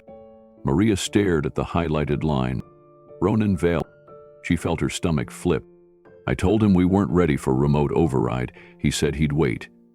Then suddenly this. Eliza's voice cracked. "He hijacked the chip updates to induce neurological distress, just to tank the trial and pressure Keanu into licensing. If parents panicked, he could sell a safer commercial version through Vertexion." Maria could barely contain her rage. He used children. Disabled children. Eliza hit download all. The files copied onto her encrypted drive. They heard a sound, a faint click in the distance. "Motion sensors back online," Eliza breathed. They froze. A red sensor light blinked in the hallway. Then footsteps, heavy, fast, deliberate. Eliza yanked the drive from the terminal and shoved it into her coat pocket. She killed the terminal screen just as the outer door rattled. They slipped through the back exit they came in through, shutting it quietly behind them. Maria didn't speak until they were 3 blocks away, gasping for breath beside a dumpster behind an auto shop. Eliza looked at her and whispered, "We have the proof. But if Ronan knows we have it, we're next." Maria nodded slowly. Then she looked up at the dark sky and said, "It's time we bring Keanu back in." At exactly 2:00 a.m., the city was still. The streets outside the ArcLight Project lab were dark and mostly empty, except for the occasional distant hum of a passing delivery truck. Maria pulled the hood of her sweatshirt up tightly, glancing around as she stepped out of the car. Eliza stood beside her, already holding a small black bag that contained gloves, an encrypted USB stick, and a screwdriver. Neither woman spoke as they approached the rear entrance of the facility, the same door they had used just 2 nights before. Eliza's hand trembled as she slid the access card again. The door clicked. They were inside. Every light seemed brighter than it had before. Every footstep echoed more loudly. Maria whispered, "Straight to the server room." They moved quickly, winding through the maze of hallways. This time they wore shoe covers to reduce noise. Eliza kept glancing over her shoulder. Something felt wrong. There was no security guard in the main lobby, which was unusual, even at night. Eliza tried not to dwell on it. They reached the secure room and repeated the process. Swipe. Code. Click. The door opened. Inside, the room hummed with electricity. The servers still blinked steadily, unaware of the war being waged in their memory banks. Eliza went straight to the third unit on the left and knelt. "This is it," she whispered. "The physical backup drive. Every log is mirrored here." Maria handed her the screwdriver. As Eliza unscrewed the mount plate, Maria moved to the terminal. She entered the diagnostics environment and watched the lines of data scroll again. It was real. The sabotage was here, documented, time-stamped, and traceable to Ronan Vale's admin credentials. "Almost there," Eliza said, carefully removing the hard drive and placing it into a padded case. They heard a door slam somewhere in the building. Maria's pulse quickened. Eliza looked at her. "We've got to move, now." They turned off the terminal, powered down the rack, and exited the room. The hallway was still empty, but the silence had changed. It was heavier, more alert. They reached the mailroom, where Eliza had hidden a pre-stamped bubble envelope. Maria quickly unzipped her backpack, pulled out a flash drive, and placed it inside the envelope. She sealed it tight, wrote a single word on the front, "Theo," and slid it into the outgoing mail bin. Eliza raised an eyebrow. "Theo?" "My cousin," Maria said softly. "Works in cybersecurity. If we disappear, he'll publish everything." Eliza nodded with a mixture of gratitude and fear. Just as they turned to exit, a beam of light slashed across the hallway. "Stop," man's voice, sharp, authoritative, and not familiar. Two flashlights approached rapidly. Eliza and Maria backed up instinctively. The guards, wearing black uniforms with a Vertexion logo on the sleeve, closed in fast, guns drawn but not raised. Maria raised her hands. "We don't want trouble." "You're not supposed to be here," one of them barked. "Turn around, hands on the wall." "Wait," Eliza said. "I work here. I'm Dr. Coleman." The other guard stepped forward. "You've been suspended, pending investigation." Eliza froze. "By who?" He didn't answer. They were quickly frisked and handcuffed. The guards confiscated their bags and found the padded case with the drive inside. "You'll be charged with unauthorized access, tampering, and theft of proprietary materials," one said. Maria's voice cracked. "That's Keanu's lab, not Vertexion's." But they didn't respond. They were escorted out of the building, through the loading dock, under the dull glow of industrial lamps. Cameras clicked in the distance, flashbulbs popped. Maria squinted through the lights and saw the familiar glint of press badges. Someone had tipped them off. By sunrise, the headlines had already taken over social media.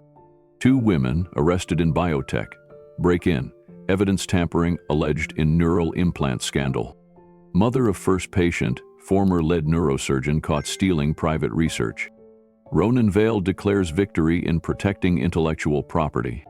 Maria sat in a holding cell, her fingers laced together tightly in her lap. She didn't speak. She didn't cry. She simply stared at the gray concrete wall, her thoughts filled with the image of Maya trembling in her hospital bed. In the adjacent cell, Eliza sat with her eyes closed, lips moving in silent prayer. Neither woman had been allowed to make a proper phone call. The police said they were being held under a temporary national health injunction, a vague excuse that only made Maria's stomach turn more. Hours passed. Finally, a stern-faced officer unlocked the gate and called Maria's name. She stood. "You've made bail," the officer said flatly, courtesy of an anonymous sponsor. Outside, flashes greeted her again, this time more chaotic. Journalists shouted questions as Maria shielded her eyes and ducked into a waiting car. She didn't recognize the driver. He handed her a burner phone and said only 2 words. "He's waiting." A moment later, the car pulled away. On the screen of Maria's new phone, a single message appeared from an unknown number. "Meet me where it began, tonight." She knew exactly what it meant. The diner, the one where Eliza had first revealed the truth. A place without cameras, a place where trust was born. That night, she returned there, alone, wearing a scarf and sunglasses, barely breathing as she slid into the booth. And Keanu was already waiting. His eyes were tired, rimmed with quiet rage, but his voice was soft. "I never stopped trying to protect her. Or you." Maria's throat tightened. "I know, I believe you. And I got the drive too, Theo. He's already working on it." Keanu's hand clenched on the table. "Ronan's framing both of you. He's controlling the narrative, leaking whatever keeps the spotlight off himself. But if Feo can extract those logs..." "Well, can," Maria interrupted. "He told me already. The timestamps match the firmware updates. It's all there. The sabotage, the trigger code." Keanu leaned forward. "Then it's time to flip the switch, not just for Maya, but for every child who's still vulnerable." Maria met his eyes. "Let's bring the truth into the light." The next battle had begun. The courtroom was a frigid vault of silence, despite the number of people packed into every pew and row. The press had filled the back, sketch artists capturing every detail. Maya's name had become a rallying cry outside, painted on signs that read, "Protect the children" and "Truth for Maya." But inside, nothing felt safe. Keanu sat stone still at the defendant's table, his jaw clenched, eyes fixed ahead. The gag order still held. Judge Brandt had reminded everyone that morning. No public statements, no courtroom outbursts, no outside interviews. Keanu Reeves was to remain silent until called, if called. Across from him, Ronan Vale entered, wearing a navy suit, his hair slicked back and his expression one of restrained sorrow. He looked like a man grieving a partnership lost, not the architect of a sabotage campaign. The prosecution called him first. "Mr. Vale," the attorney began, "can you explain your role in the Arclight project?" Ronan sighed gently, just enough to seem burdened. "I was one of its co-founders. My focus was on safety and ethical integration of our technology. I believed in the vision, but I also believed in caution." "Did you voice those concerns?" "I did," he answered with measured weight. "Many times. I begged Mr. Reeves to slow down. He was so passionate. But passion can blind even the best people." The jury leaned in. "And the children? Did you anticipate any issues?" "I warned him the chip's firmware wasn't stable yet. I said we needed 6 more months of testing, but he insisted we move forward with the first trials. It broke my heart when Maya got hurt." A quiet murmur rose from the spectators. The judge banged the gavel lightly, restoring order. Keanu's hands, resting flat on the table, twitched. But he said nothing.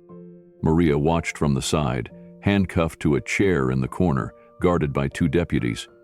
Her eyes narrowed as Ronan continued. "I only want the truth," he said, feigning grief. "But I fear that in his rush to help, Mr. Reeves overlooked serious safety risks. I tried to stop him. I really did." The prosecution rested its case for the day. Their strategy was clear: make Ronan the responsible one, paint Keanu as reckless, and with Keanu unable to speak, the illusion worked. When the judge called for recess, Keanu stood and quietly exited through the side door. His face gave away nothing. But the storm was just beginning. As the courtroom emptied for recess, the atmosphere outside was a frenzy. News vans lined the curb. Commentators spoke rapidly into microphones. "Today, in a shocking turn of events, Ronan Vale delivered damning testimony." Cameras zoomed in on stills of Keanu's face, portraying calm but edited with dramatic music in the clips to suggest guilt. Inside the courthouse, Maria sat in the holding area behind the courtroom wall. Her wrists ached from the cuffs, but her heart burned hotter. The things Ronan had said, twisting truth into manipulation, made her physically ill. She had watched Keanu at Maya's bedside, watched him wipe her daughter's tears, sat next to him in prayer. That man was not reckless. He was desperate to help. And now he was being buried under lies while the real threat walked free in a silk tie. From the hallway, a voice crackled over a security radio. "We need EMTs on standby. One of the chip patients just collapsed in the hallway." Maria sat up. Footsteps thundered, and the metal door swung open. We need medical clearance to get through here." Then, chaos. A paramedic's cart flew past. On it, a tiny body. Maya.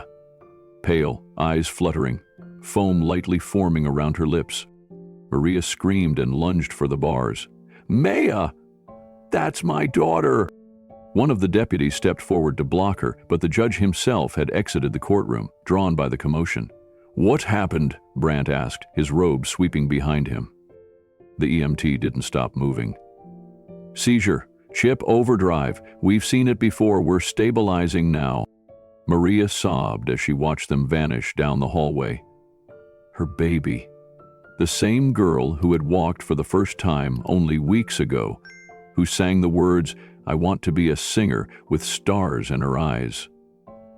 Now she was unconscious, on a stretcher, because someone wanted to sell a patent. Keanu had exited the courtroom through the side, but when he heard the rush of movement, he returned. His body stiffened the moment he saw Maya. The guard stopped him, but his eyes met Maria's through the glass window of the holding chamber. No words. Just pain. His fists were clenched, trembling, but his voice still silenced by law. He stood rooted there as EMTs disappeared into the elevator. An hour later, the court resumed. Maria was not allowed back in the room. Her status was now labeled pending risk for disruption. The defense had not called Keanu yet. They were waiting, hoping something would break in their favor.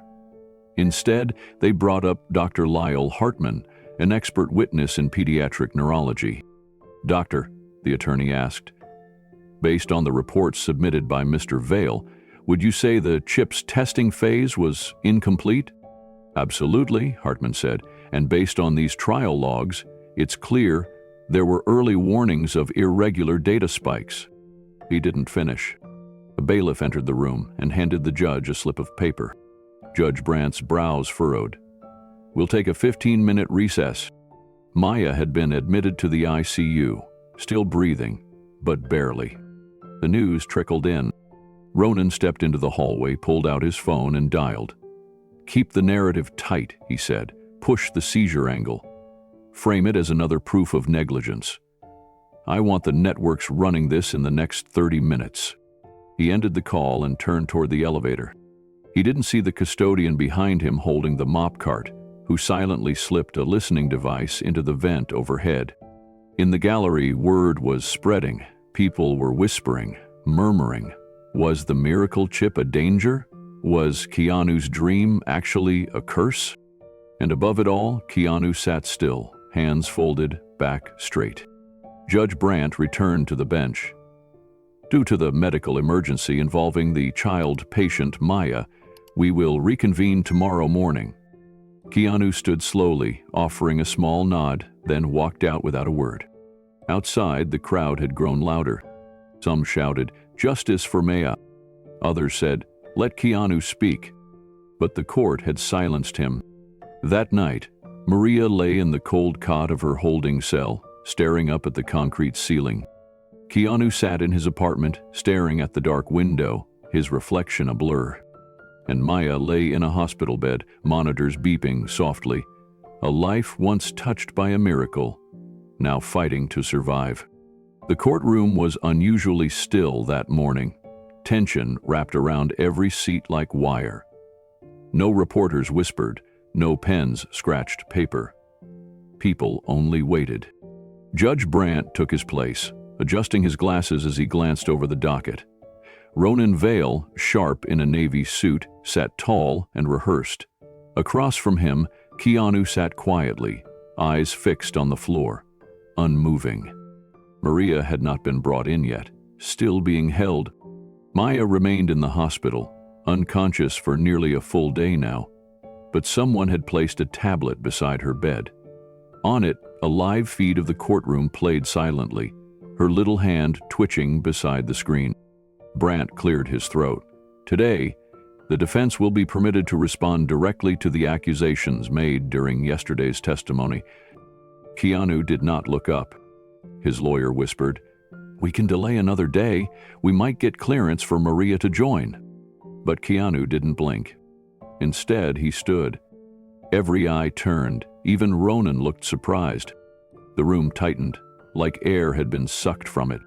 Keanu walked slowly to the center, hands steady, suit plain, voice unreadable. He didn't raise his voice. He didn't perform. But when he finally spoke, every microphone picked up the sentence that would burn across news tickers for the next year. "If silence protects the innocent," he said slowly, "I'll endure it." He paused. The judge tilted his head.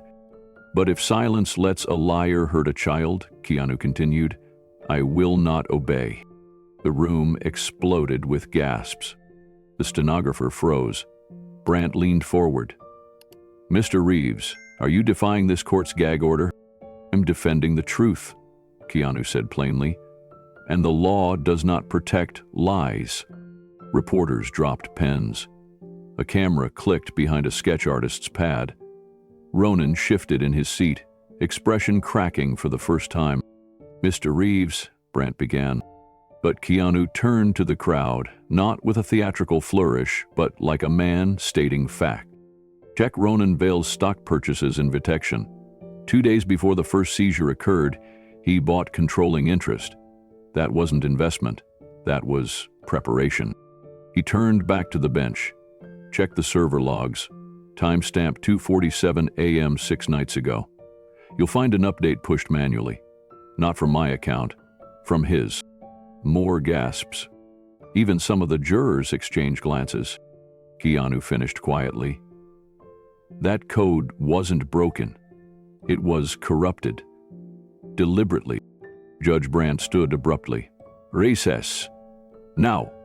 I want federal forensic auditors in my chambers within the hour." Keanu didn't smile. He just walked back to his seat. Ronan stood too, now visibly sweating. His attorney leaned in and whispered harshly. Ronan only nodded, pulling at his collar. In the gallery, a wave of people rushed out to file the news. And 3 floors above, in a hospital bed wired with beeping monitors, Maya's eyes fluttered open. On the tablet beside her, the courtroom broadcast played. The sound was low but clear, and when Keanu's voice repeated, "I will not obey," a single tear ran down her cheek. Within minutes, the courtroom had transformed. Reporters flooded the hallway, throwing questions at legal clerks, desperate for a copy of the transcript. News alerts lit up phones across the country. Keanu Reeves breaks silence in courtroom bombshell. The footage of his calm defiance was already going viral, but inside the courtroom, the atmosphere had changed even more profoundly. Judge Brandt returned to the bench with a folder in hand.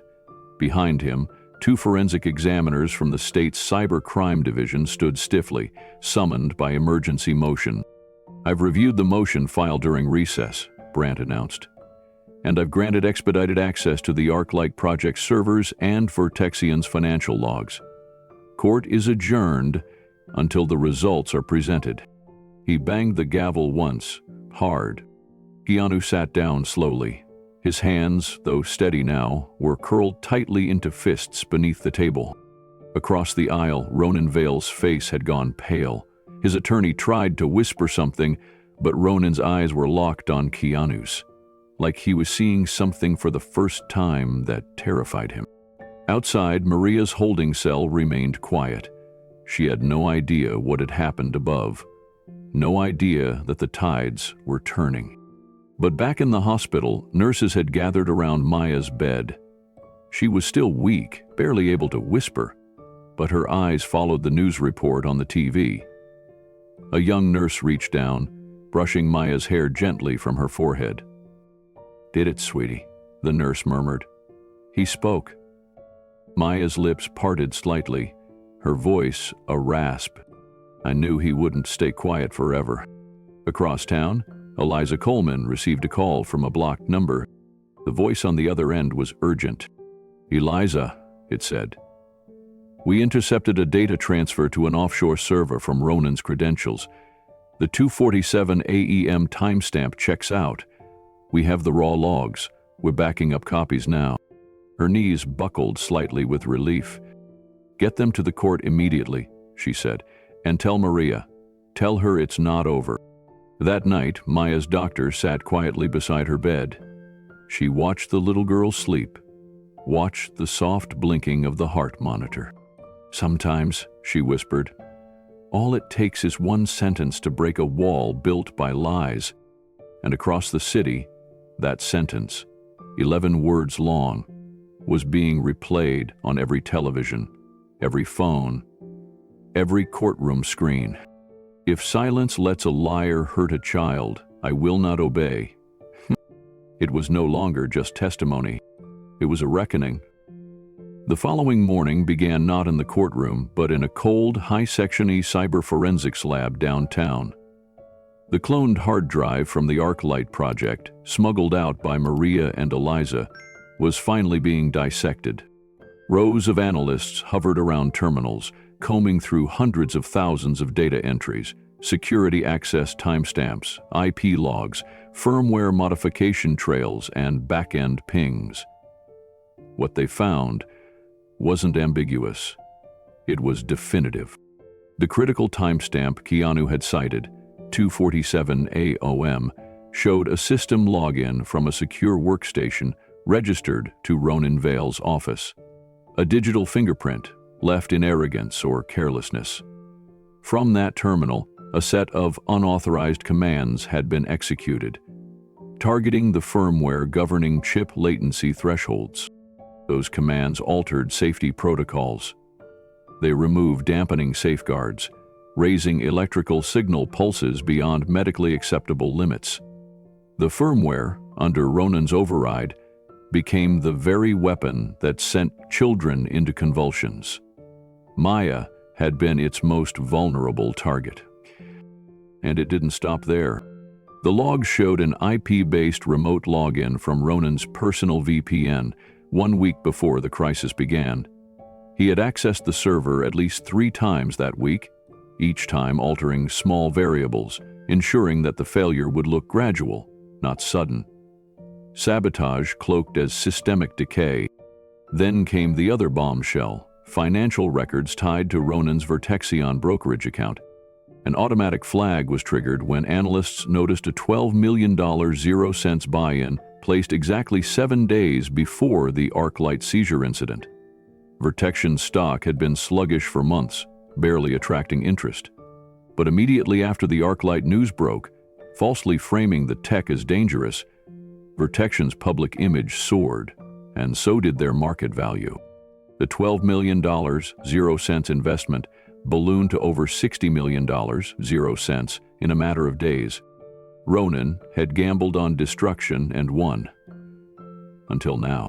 The evidence packet was assembled swiftly. Full digital trails, screen captures, stock movement graphs, login credentials. Even Ronan's own email trails contained subtle language hinting at plausible deniability. Phrases like, "just in case we need to distance ourselves," and "leverage is sometimes necessary in negotiations." Keanu's attorney, Julian Marks, didn't waste a moment. By noon, he had filed an emergency motion for immediate evidentiary review. The packet was hand-delivered to Judge Brandt's chambers, sealed and marked urgent. Inside the courtroom, tension simmered. Julian stood calmly, waiting. And then, the side door opened. Judge Brandt entered with the envelope in his hand, face unreadable. The judge didn't speak at first. He walked slowly to the bench, placed the thick evidence packet on the desk, and stared at it as if it carried the weight of 1,000 truths. The courtroom was dead silent. Even the reporters clutched their notepads without writing a single word. Then Judge Brandt looked up. "Mr. Marks," he said, his voice steady but laced with gravity, "this court has reviewed your emergency motion and the supporting evidence. I have also consulted an independent forensic analyst. The findings are deeply troubling." Julian nodded once, not triumphantly but somberly. He knew the cost it took to get here. Maria still behind bars, Keanu dragged through silence, and Maya fighting seizures in a hospital bed. The IP logs clearly trace system interference back to Mr. Ronan Vale's secure terminal, Judge Brandt continued. Furthermore, Financial records submitted under subpoena reveal that Mr. Vale made significant investments in Vertixion stock immediately preceding the crisis. The timeline, the motive, and the technical manipulation presented here form a disturbing picture. Gasps rippled through the gallery. Ronan, seated beside his counsel, didn't flinch, but his jaw tightened. His fingers clutched the side of the table like he was holding on to the last breath of his innocence. "I am hereby lifting the gag order placed on Mr. Reeves," the judge said firmly. "This court recognizes that his silence until now has been misused to conceal the possible misconduct of others. Effective immediately, all sealed evidence will be entered into the public record." There was an eruption from the press pool. Flashes from phones lit up the room like a lightning storm. One of the reporters actually stood up and whispered, "It's over." But it wasn't. Not yet. Julian stood again. "Your Honor, we also request that charges against Ms. Maria Alvarez be dropped. She risked her freedom to bring this evidence to light. Without her actions, this courtroom would be operating on manipulated truths." The judge looked at him, then glanced down at the arrest report. "I'll review the arrest file. Based on what I've seen so far, I see no grounds for holding Ms. Alvarez further." From the back of the room, Maria's lawyer exhaled with relief. She immediately left to inform the county jail. Maria's release was already in motion. Keanu finally looked up. His eyes didn't go to Ronan. They went to the jury. And then, more importantly, to the cameras. He didn't need a victory. He only needed the truth to live. Reporters surged outside the courthouse. Within minutes, news outlets exploded. Keanu Reeves cleared in biotech scandal. Evidence reveals Vertexion sabotage, CEO implicated. Ronan Vale under investigation for insider manipulation. But the headline that meant the most was seen on a tiny screen in a hospital room. Maya lay motionless, her small body hooked to a tangle of monitoring wires. Her mother's release was still in process, and the room had been quiet until a nurse turned on the television. On screen, the news anchor reported the judge's ruling, highlighting the lines Keanu had spoken the day before. "If silence protects the innocent, I'll endure it," the anchor repeated. "But if silence lets a liar hurt a child, I will not obey." The nurse thought Maya was sleeping, but then her fingers twitched. Her lips, parched and pale, moved just slightly. "Uncle Keanu," she whispered. Back in the courtroom, Ronan's lawyer requested a recess, but Judge Brandt denied it. "We don't recess from justice," he said. "Prepare for cross-examination." Ronan finally broke his stillness. His voice cracked. "I demand a media interference." The judge gave him a cold stare. "No, Mr. Vale. What you demanded was silence. What you orchestrated was pain. What you've now received is the truth." Keanu sat back, tired, quiet, but no longer shackled. For the first time in weeks, he wasn't carrying the lie. And Maria, walking out of the jail into the evening light, looked up at the darkening sky, knowing the storm was not over, but it was finally visible to the world. The courtroom was packed tighter than ever before. Journalists lined the back wall, their fingers twitching over keyboards. The jury sat in perfect stillness, eyes forward. Cameras had been banned for the day, but that didn't stop the weight of anticipation from hanging in the air like a storm cloud waiting to break. Judge Brandt entered quietly, his robe trailing behind him. There was something softer about him today, something slower in his steps. He took his seat and looked not at the attorneys, not at Ronan Vale, and not at Keanu Reeves. He looked straight at the large monitor that had been wheeled into the courtroom. The screen was still dark. Then, it blinked on. A small hospital room filled the frame. Pale walls, a humming machine, and in the center of it all, a little girl with short brown hair tucked behind her ears. Maya. She looked so small on that screen, so fragile. An IV taped to her arm, oxygen clipped to her nose, Her eyes blinked slowly, not from fear, but from fatigue. But then something shifted in her gaze, something steady. "Maya," Judge Brandt said gently, "can you hear us?" She nodded, barely. "Yes, sir." "Do you feel strong enough to speak?" Another nod. "I want to." The courtroom leaned in. The air felt too thin. "My name is Maya Alvarez," she began. Her voice was quiet, like it was traveling through glass and water and time. "I've had the chip in my head for a year now. It helped me walk again, helped me read and sleep without pain. But then, it started hurting me." Her fingers fidgeted with her hospital blanket. "I told my mom, and Mr. Keanu. They listened. They didn't blame me. They tried to figure out why." She paused to breathe. "But the pain kept getting worse, especially at night. I felt like my brain was on fire, and then, one day, I fell." The courtroom held its breath. "I don't remember everything, but I remember Mr. Keanu holding me, crying. He stayed by my bed. I saw him. He was scared for me." "Not of me." She blinked again, slower this time. "Mr. Keanu never hurt me." You could feel the wave ripple through the courtroom. Even Ronan's lawyer shifted in his seat.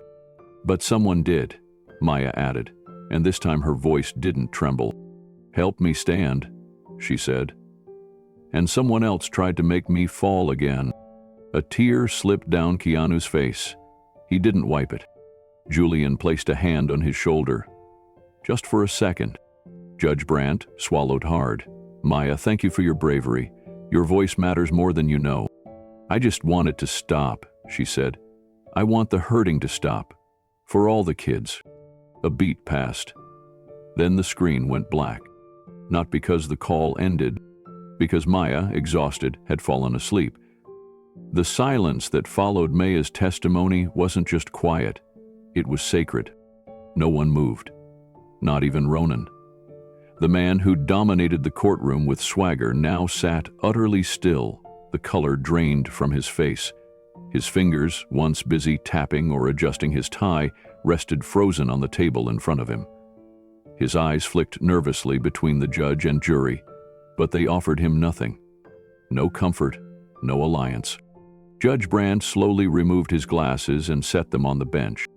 "This will be entered into evidence," he said quietly.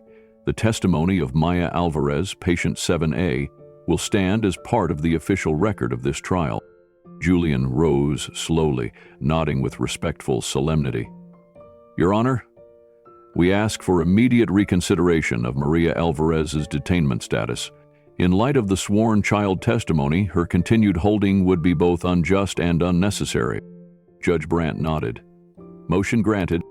A bailiff turned and whispered into a security officer's ear. Within seconds, the heavy door at the back of the courtroom creaked open. Maria Alvarez stood there, in the same beige jumpsuit she'd worn for days, wrists still bound, face pale but burning with disbelief. She hadn't heard the call, she hadn't seen Maya's face.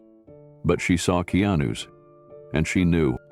The moment the shackles were removed, Maria didn't run or cry. She walked calmly to the defense table and sat beside Keanu. She didn't say a word, just reached over and squeezed his hand. He squeezed back. The jury looked on, some visibly moved, others deeply contemplative. The wall that Ronan had tried so carefully to construct, brick by manipulative brick, was crumbling under the weight of truth spoken not by lawyers, but by a child who had nothing to gain and everything to lose. One reporter quietly muttered, "That just changed everything." Keanu leaned toward Julian and whispered something inaudible. Julian nodded slowly, took a deep breath, and stood again. "Your Honor," he said, "given the child's testimony and the physical evidence currently under review, we respectfully request a full dismissal of charges against Keanu Reeves and Maria Alvarez, pending the outcome of the digital forensics." Judge Brandt looked down for a long moment, then lifted his head. "We are not at the end of this trial, Mr. Foster," he said, his voice measured. But for the first time, I believe we may be headed toward the truth." He paused again. "Court is adjourned for the day. Tomorrow, we will begin with the forensic analysis of the server logs submitted by the defense." The gavel fell. Cameras exploded outside the courthouse, but inside, the most powerful moment happened without flash or sound. Maria leaned over and said to Keanu, "She's still fighting, just like you taught her." Keanu looked away for a second, then back again. "No, she taught me." And from a hospital bed just blocks away, Maya slept, unaware that her small voice had shaken a system built by power and cracked it wide open. The courthouse had emptied for lunch, but tension still clung to the air like humidity before a storm. Reporters loitered in clusters outside, watching the revolving doors for any glimpse of drama. No one knew what to expect next. The trial had already flipped once. What else was coming? Ronan Vale had disappeared. No one noticed at first. His legal team assumed he'd stepped away for a private meeting. The bailiffs thought he was speaking with his driver. But when the recess stretched into its second hour and court was due to reconvene, panic started to spread. It was Julian who noticed the absence first. He leaned toward Keanu and said quietly, "Where's Ronan?" Keanu didn't respond. His jaw was set, his eyes scanning the room. Maria caught it too. "He ran," she said, her voice barely above a whisper. "He knows the walls are closing in." Backstage, a clerk alerted Judge Brandt, who immediately authorized a search. The bailiffs rushed to the exits. Local law enforcement was notified, then TSA. Within 30 minutes, the alert reached LAX. And there he was. Gate 43B, Terminal 5. Ronan Vale, dressed in a Navy windbreaker and baseball cap, standing in line for a first-class boarding pass on a private carrier headed to Dubai. A single carry-on rested at his side, and within it, a manila folder labeled Vertexian. When two agents approached, Ronan didn't flinch. He turned slowly, hands raised as if prepared for the photo op. "Mr. Vale," one officer said, "you're under arrest for attempted flight. From active legal proceedings. You have the right to remain silent." Ronan barely blinked, but in his eyes there was something hollow. The certainty he'd once worn like armor had cracked. They took the carry-on into evidence. Inside, beyond the Vertexian folder, were foreign bank statements, offshore wire transfer receipts, and a signed contract between Ronan Vale and Vertexian Biotech. The contract detailed a full licensing agreement for the Neural Ascension chip. Estimated market value? $14,200,000,000, 0 cents. The contract was signed a week before the children began seizing. Back in the courthouse, word spread fast. The media caught wind. Phones rang. Keanu, Maria, Julian, and even Judge Brandt were pulled from their rooms and ushered back to the courtroom. At exactly 2:14 p.m., a bailiff entered and delivered a sealed folder to the judge. Brandt read it in silence. He looked up and said, "Ronan Vale has been taken into custody at Los Angeles International Airport. We will now resume proceedings." Julian stood immediately. "Your Honor, I request that the contents of the folder retrieved from Mr. Vale's luggage be submitted into evidence." Judge Brandt nodded. "Granted. Proceed." The courtroom buzzed. Keanu sat still, his fingers laced, eyes forward. Julian approached the front of the court with a printed copy of the Vertexian contract in hand. "This," he said, holding it high, "is what this trial was always about. Not children, not ethics, not healing. Money. A contract signed in secret to betray the very people who trusted him." The prosecution had no rebuttal. They didn't even stand. Ronan had become a ghost in his own defense. After the damning evidence was read aloud, the courtroom descended into stunned silence. For the first time, even Ronan's staunchest defenders in the media had nothing to say.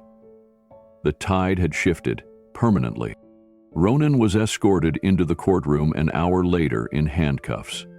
His designer jacket had been removed. His tie was gone. The man who had once stood with smug confidence now looked deflated, almost unrecognizable. He wouldn't make eye contact with anyone, not even his lawyer.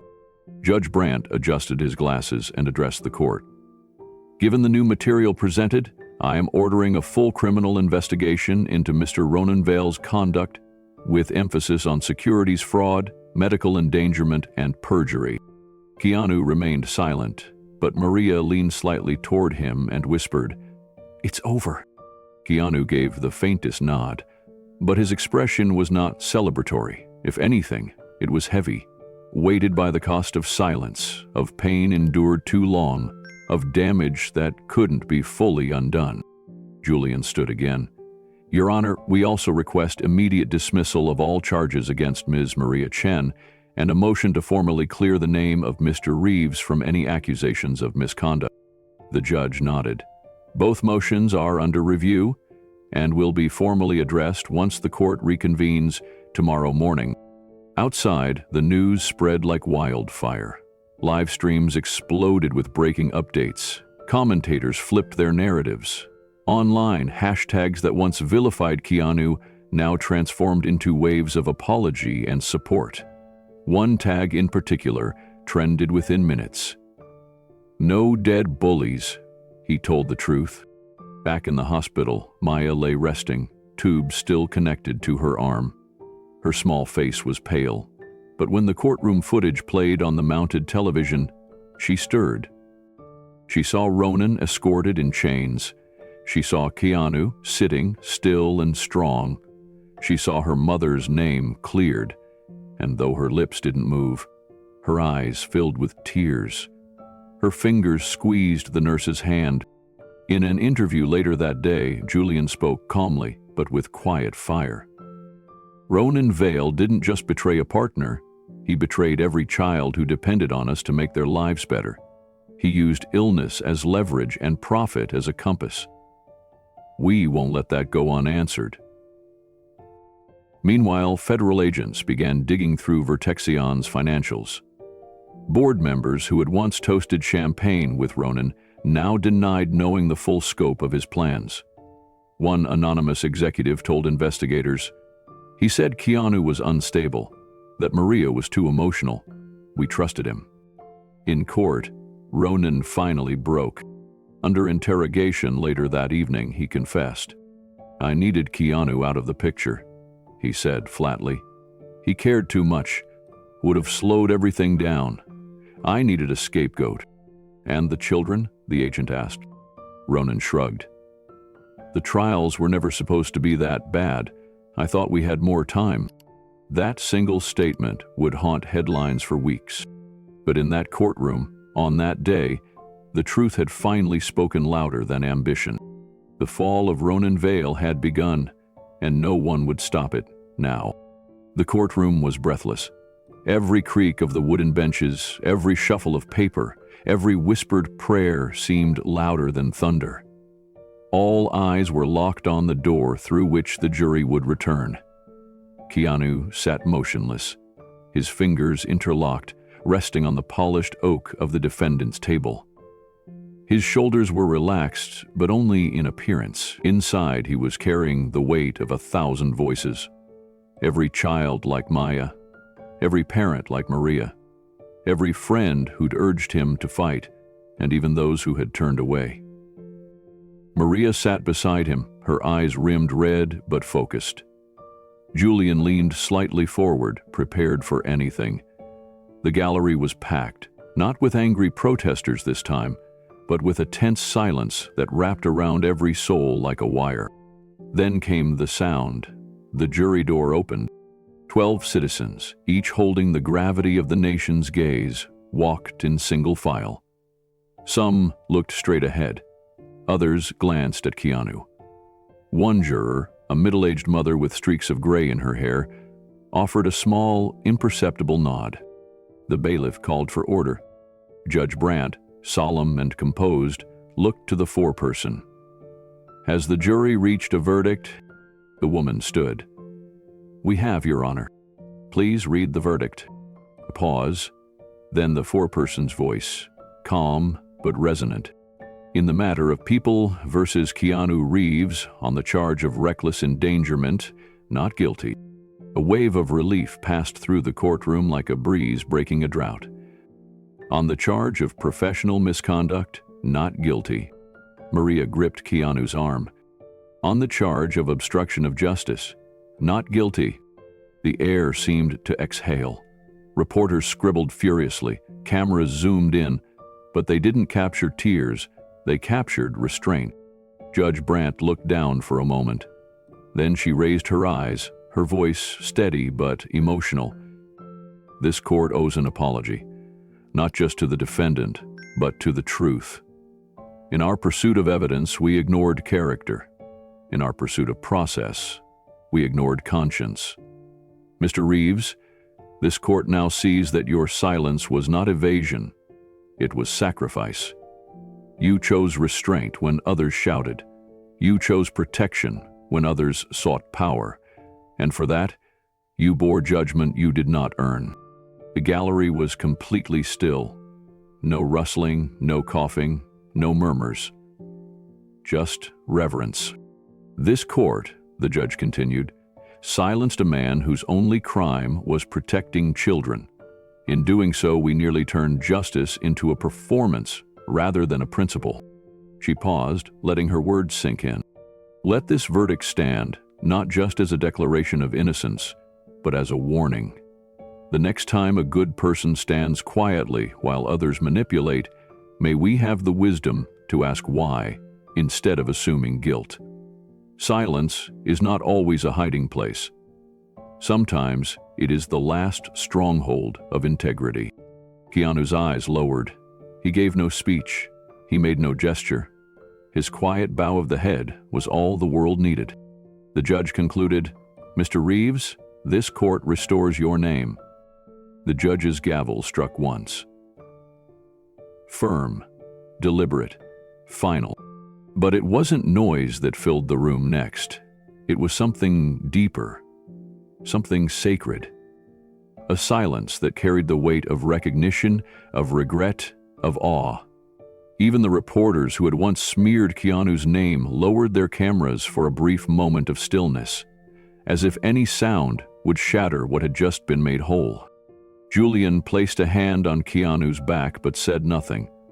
There were no congratulations, no cheers, only stillness. Maria leaned forward, eyes glistening, her voice barely a whisper. "You did it." Keanu shook his head gently. "We did." From the hallway outside, the low hum of the media began to swell. But inside, it remained hushed. Then the doors opened. Keanu stood slowly, his suit slightly wrinkled from long hours in court, but his posture was strong, centered. He turned to the jury and offered a simple nod of respect. Several jurors gave a small smile in return. Solemn, almost apologetic. They knew what they had almost allowed to happen. Judge Brandt stood as well. This was unusual, but no one stopped her. She stepped down from the bench and walked directly to Keanu. "In all my years," she said quietly, "I've never misjudged someone so completely. I believed the facts, but I ignored the humanity." Keanu looked at her, eyes kind but worn. "You upheld the law? That's what you were sworn to do." "And yet," she replied, "the law alone was not enough. Thank you for reminding us that truth sometimes hides in silence, and courage doesn't always roar." She extended her hand. Keanu hesitated, then took it. Outside, Maya was watching from her hospital bed, IV in her arm, her small frame wrapped in a blanket. When the verdict had been read, she had whispered, "He's free." Her smile was faint but real. In the waiting area, Eliza covered her mouth and burst into tears. Maria, finally able to breathe again, embraced Julian with such force that his glasses nearly flew off. Back in the courtroom, Keanu walked over to Maria. "You should go see her," he said gently. "Maya needs her mom." Maria nodded. I'll never forget what you did for us." Keanu didn't answer. He just reached into his pocket and pulled out something small. It was Maya's first drawing, the one she had made the day she moved her leg for the first time. He had kept it folded in his wallet the entire trial. "She drew this the morning after the chip worked," he said, "before the world twisted it into something ugly." Maria took it, her hands trembling. "She'll draw again." He smiled faintly. "She already is." As Keanu left the courtroom, no reporters shouted, no microphones were shoved in his face. People simply stepped aside. Not because they were told to, but because they understood. Some truths don't need to be shouted, they need only to be lived. And Keanu had lived his, quietly, fully, and without compromise. The morning sunlight spilled through the hospital window like a silent blessing. Maya sat up slowly in her bed, still wrapped in warm blankets. But something was different this time. Her fingers tapped gently against the screen of a tablet as Dr. Coleman adjusted the settings on the reset chip inside her. She blinked a few times. Her limbs didn't tremble. No sudden shocks, no strange flickers in her vision. Dr. Coleman leaned in with gentle precision. "Ready, sweetheart?" Maya gave the faintest nod. Then, with great care, she swung her legs over the side of the bed. Her bare feet touched the floor. She paused. Everyone in the room held their breath. Then Maya shifted her weight, first to her left leg, then to the right. A slight sway, a correction. A step, and then another. The room didn't erupt in cheers. No applause broke the stillness. It was quieter than that. Maria placed both hands over her mouth. Dr. Coleman turned away just for a second, his eyes wet. Maya took 3 steps, then 4, and finally she turned toward the doorway, where Keanu stood, watching. She smiled. "I'm back." Keanu nodded, voice low and steady. "You always were." Later that afternoon, the team gathered inside the new rehabilitation wing of the ArcLight Institute. Rebuilt, redesigned, and open once more. No longer a private testing center, it was now publicly accessible, welcoming children from all walks of life, regardless of background or financial status. Keanu had made the first call that morning. He told the board that the tech would be released for global use, open source, clean and free. No parent would need to mortgage their home. No child would be left behind because of money. Maria stood beside him in the press room that afternoon, her voice no longer shaky, no longer hidden behind fear. "The same system that nearly destroyed my daughter," she said, "will now be used to restore others. We've seen what happens when innovation is driven by ego. It's time for a new kind of leadership." Keanu said nothing, just stood behind her as support. The cameras flashed, journalists scribbled down notes, but it wasn't about fame. It was about responsibility. Maya watched the live stream from her recovery room. She pointed at the screen and whispered to the nurse, "It's my mom." The nurse smiled. "She's a warrior." Maya nodded. "So is he." Downstairs, Dr. Coleman walked through the new lab space. Walls were lined with monitors, research stations, and recovery tools. He paused in front of a glass display containing the new chip design. "No ego," he muttered under his breath. "No secrets. Just healing." His assistant asked, "Will we ever get a patent on this?" Dr. Coleman shook his head. "Keanu wants it to stay open. Shared code. No gates, just help." He didn't say it aloud, but everyone in that building understood the same thing. ArcLight was no longer a company. It was a promise. A promise kept. A week later, the front steps of ArcLight were crowded, not with reporters, not with protesters, this time with parents holding the hands of children, some in wheelchairs, some on crutches, some walking carefully with braces and balance poles. They came from all over. A boy from Kenya with a nervous system condition. A girl from Indiana who hadn't spoken in 2 years. A teenager from Ukraine who lost motor function after trauma. Each child was welcomed with care, Nurses and volunteers, many of them former patients, held doors open, guided wheelchairs, offered juice and snacks. There was no elite access, no VIP list. Everyone mattered. Inside, Keanu stood in the corner of the new registration wing, watching it unfold. Not one camera followed him. No staff announcement called attention to his presence. He simply stood, arms crossed, eyes misty, watching each life quietly changed. Maria walked up beside him. "You should be up there giving the speech," she said softly. He shook his head. "This place belongs to Maya now, and to kids like her." She tilted her head. "But you kept it alive." He didn't reply, just looked through the glass wall where Maya stood, arms outstretched, helping a small girl take her first step. "Said it reminded her of hope," Maria whispered. "Said it reminded her of the hallway that day." Keanu closed his eyes. That day was burned into his memory. Maya collapsing in the courthouse, EMTs rushing in, the chip misfiring, his hands trembling, unable to stop it. Deep arm, begin. But now she was guiding someone else. Not because of the chip, but because of her strength. Across the city, the media told a different version of the story.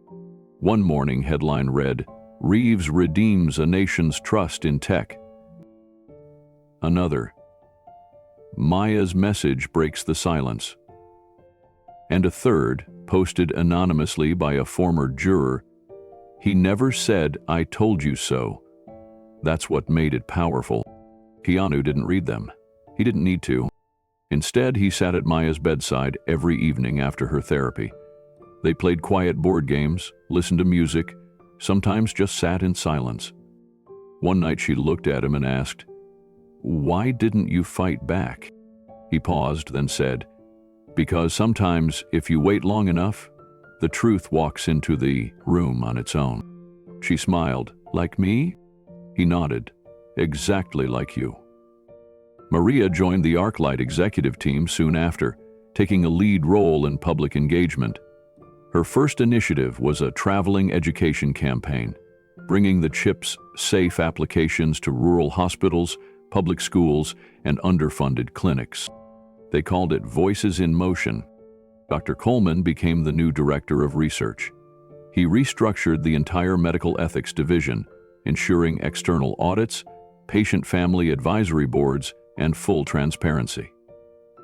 At the launch of the new initiative, someone handed Keanu a plaque with his name on it. He politely declined. Instead, he pointed to Maya and said, "Her voice saved us. Let's keep listening." And in that moment, no one could argue. Because sometimes, healing doesn't begin with machines. It begins when someone chooses to believe a child. The sun cast a gentle glow over the school auditorium as parents, teachers, and students filled the rows. It was the annual Voices Assembly, a tradition meant to celebrate courage, kindness, and perseverance. This year, it carried a special weight. Maya stood backstage, her hands lightly shaking. Her dress was simple, a soft blue matching her favorite notebook cover. Around her neck hung a thin silver chain, a small heart-shaped charm resting just above her chest. Her principal had introduced her moments earlier, calling her not just a survivor, but a symbol. She took a deep breath and stepped forward. In the very last row of the auditorium, Keanu sat unnoticed, dressed in a gray hoodie and jeans, cap pulled low.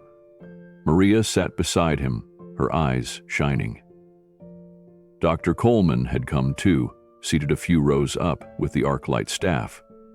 No press had been invited, no cameras, just people, just listening. Maya adjusted the microphone. Her voice, soft at first, grew steadier with each word. "I used to think being quiet was safe, that if I didn't speak up, I wouldn't get hurt. I thought maybe if I smiled enough, the bad things would pass." A hush swept through the auditorium. But sometimes, the people who stay quiet are the ones who love the most. And sometimes, they need help finding their voice. She paused, swallowed, then continued. I didn't want to be anyone's hero. I just didn't want anyone else to get hurt. And someone believed me. Even when I couldn't say all the words. Even when it cost him everything. Keanu blinked slowly. A lump formed in his throat. Maya glanced toward the back. She didn't point, didn't nod, just let her eyes find him. Then she smiled. This world doesn't need more noise. It needs more truth. Even quiet truth. Especially that. The room stood still. Then, slowly, a gentle applause began. Not wild, not roaring, just warm and reverent. As Maya stepped down from the stage, children lined up to hug her. Teachers wiped tears from their cheeks. Parents clapped with their hands over their hearts. Keanu stood silently in the back. He didn't approach, he didn't wave. He just stood there for a moment longer, watching Maya disappear behind the curtain, surrounded by people who saw her not as a child who had been broken, but as one who had helped rebuild others. Later that evening, Keanu walked the long trail behind his home, the woods around him glowing amber with sunset light. He recorded a short voice message to be played for ArcLight's future patients, a message that would live on the welcome page of the hospital website. It began with a pause, then his voice, low and steady. Bailey told me to stay quiet. Said it would protect me. Said it would keep things from getting worse. But silence never protected the people I loved. It only delayed the pain. One sentence of truth can carry more weight than 1,000 lies. He paused again. Maya reminded me that courage doesn't always roar. Sometimes it's just a whisper that says, "Try again." He stopped the recording, saved it, then stood still, letting the wind move through the trees. 2 days later, Keanu walked into the newly reopened ArcLight Institute. The once sterile lobby now had murals painted by children, soft lighting, and warm wooden benches that invited conversation. In the corner sat a digital display looping a welcome video with Maya's voice saying, "You're safe here. You're seen." Maria greeted him in the hallway, holding a box filled with letters. Handwritten notes from parents, former patients, and even lawmakers. Words of support, apologies, gratitude. A few letters simply said, "Thank you for believing." They didn't talk much that morning, but when they passed Dr. Coleman in the lab wing, she smiled and said, "It's working, Keanu, and this time, no one's stealing it. Not on my watch." Later, at a press-free community gathering organized by the families whose lives had been changed by the chip, Keanu stood off to the side as Maya took the mic one more time. This time, her speech was shorter. "I'm not afraid anymore, not because bad things stopped happening, but because now, I know I'm not alone." She looked around the park pavilion, catching the eyes of children in wheelchairs, adults walking with braces, teens holding hands with their therapists. "And I think when someone like Mr. Keanu listens to you, even when you can't say everything, it helps you believe your voice matters. That's what changed everything." When the applause faded, Keanu was asked to speak. He gently declined. Instead, he walked over to Maya, knelt beside her chair, and whispered something that made her laugh. That quiet moment, unfilmed, unrecorded, was the one everyone would remember. Later that week, Keanu sat with Julian, his lawyer, who handed him the final court statement from Judge Brandt. Typed at the bottom was a handwritten note in blue ink. "This court regrets its silence. We failed you. But because you refused to stay silent, we found truth. Thank you." Keanu folded the note and tucked it into his coat pocket. Then, he did what he always did. He moved forward.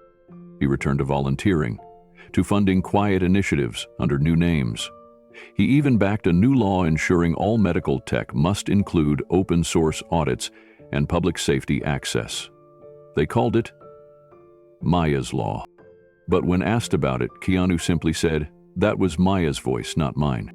Now, as this incredible story comes to an end, I want to leave you with this. If you've ever felt like silence was safer than speaking out, remember Maya's courage. And truth didn't come in a courtroom scream. It came through tears, through hesitation, through a voice that trembled at first, but never backed down. So if you're carrying something, if you've stayed quiet too long, if you think no one will believe you, let this be your moment. Share this incredible story with someone who needs to find their voice. It could change everything. And now I'd love to hear from you. Comment where you're watching from. And tell us, has truth ever changed your life? Let's fill this comment section with voices that will never be silenced again. Because just like Maya proved, a whisper of truth can become the loudest sound in the world.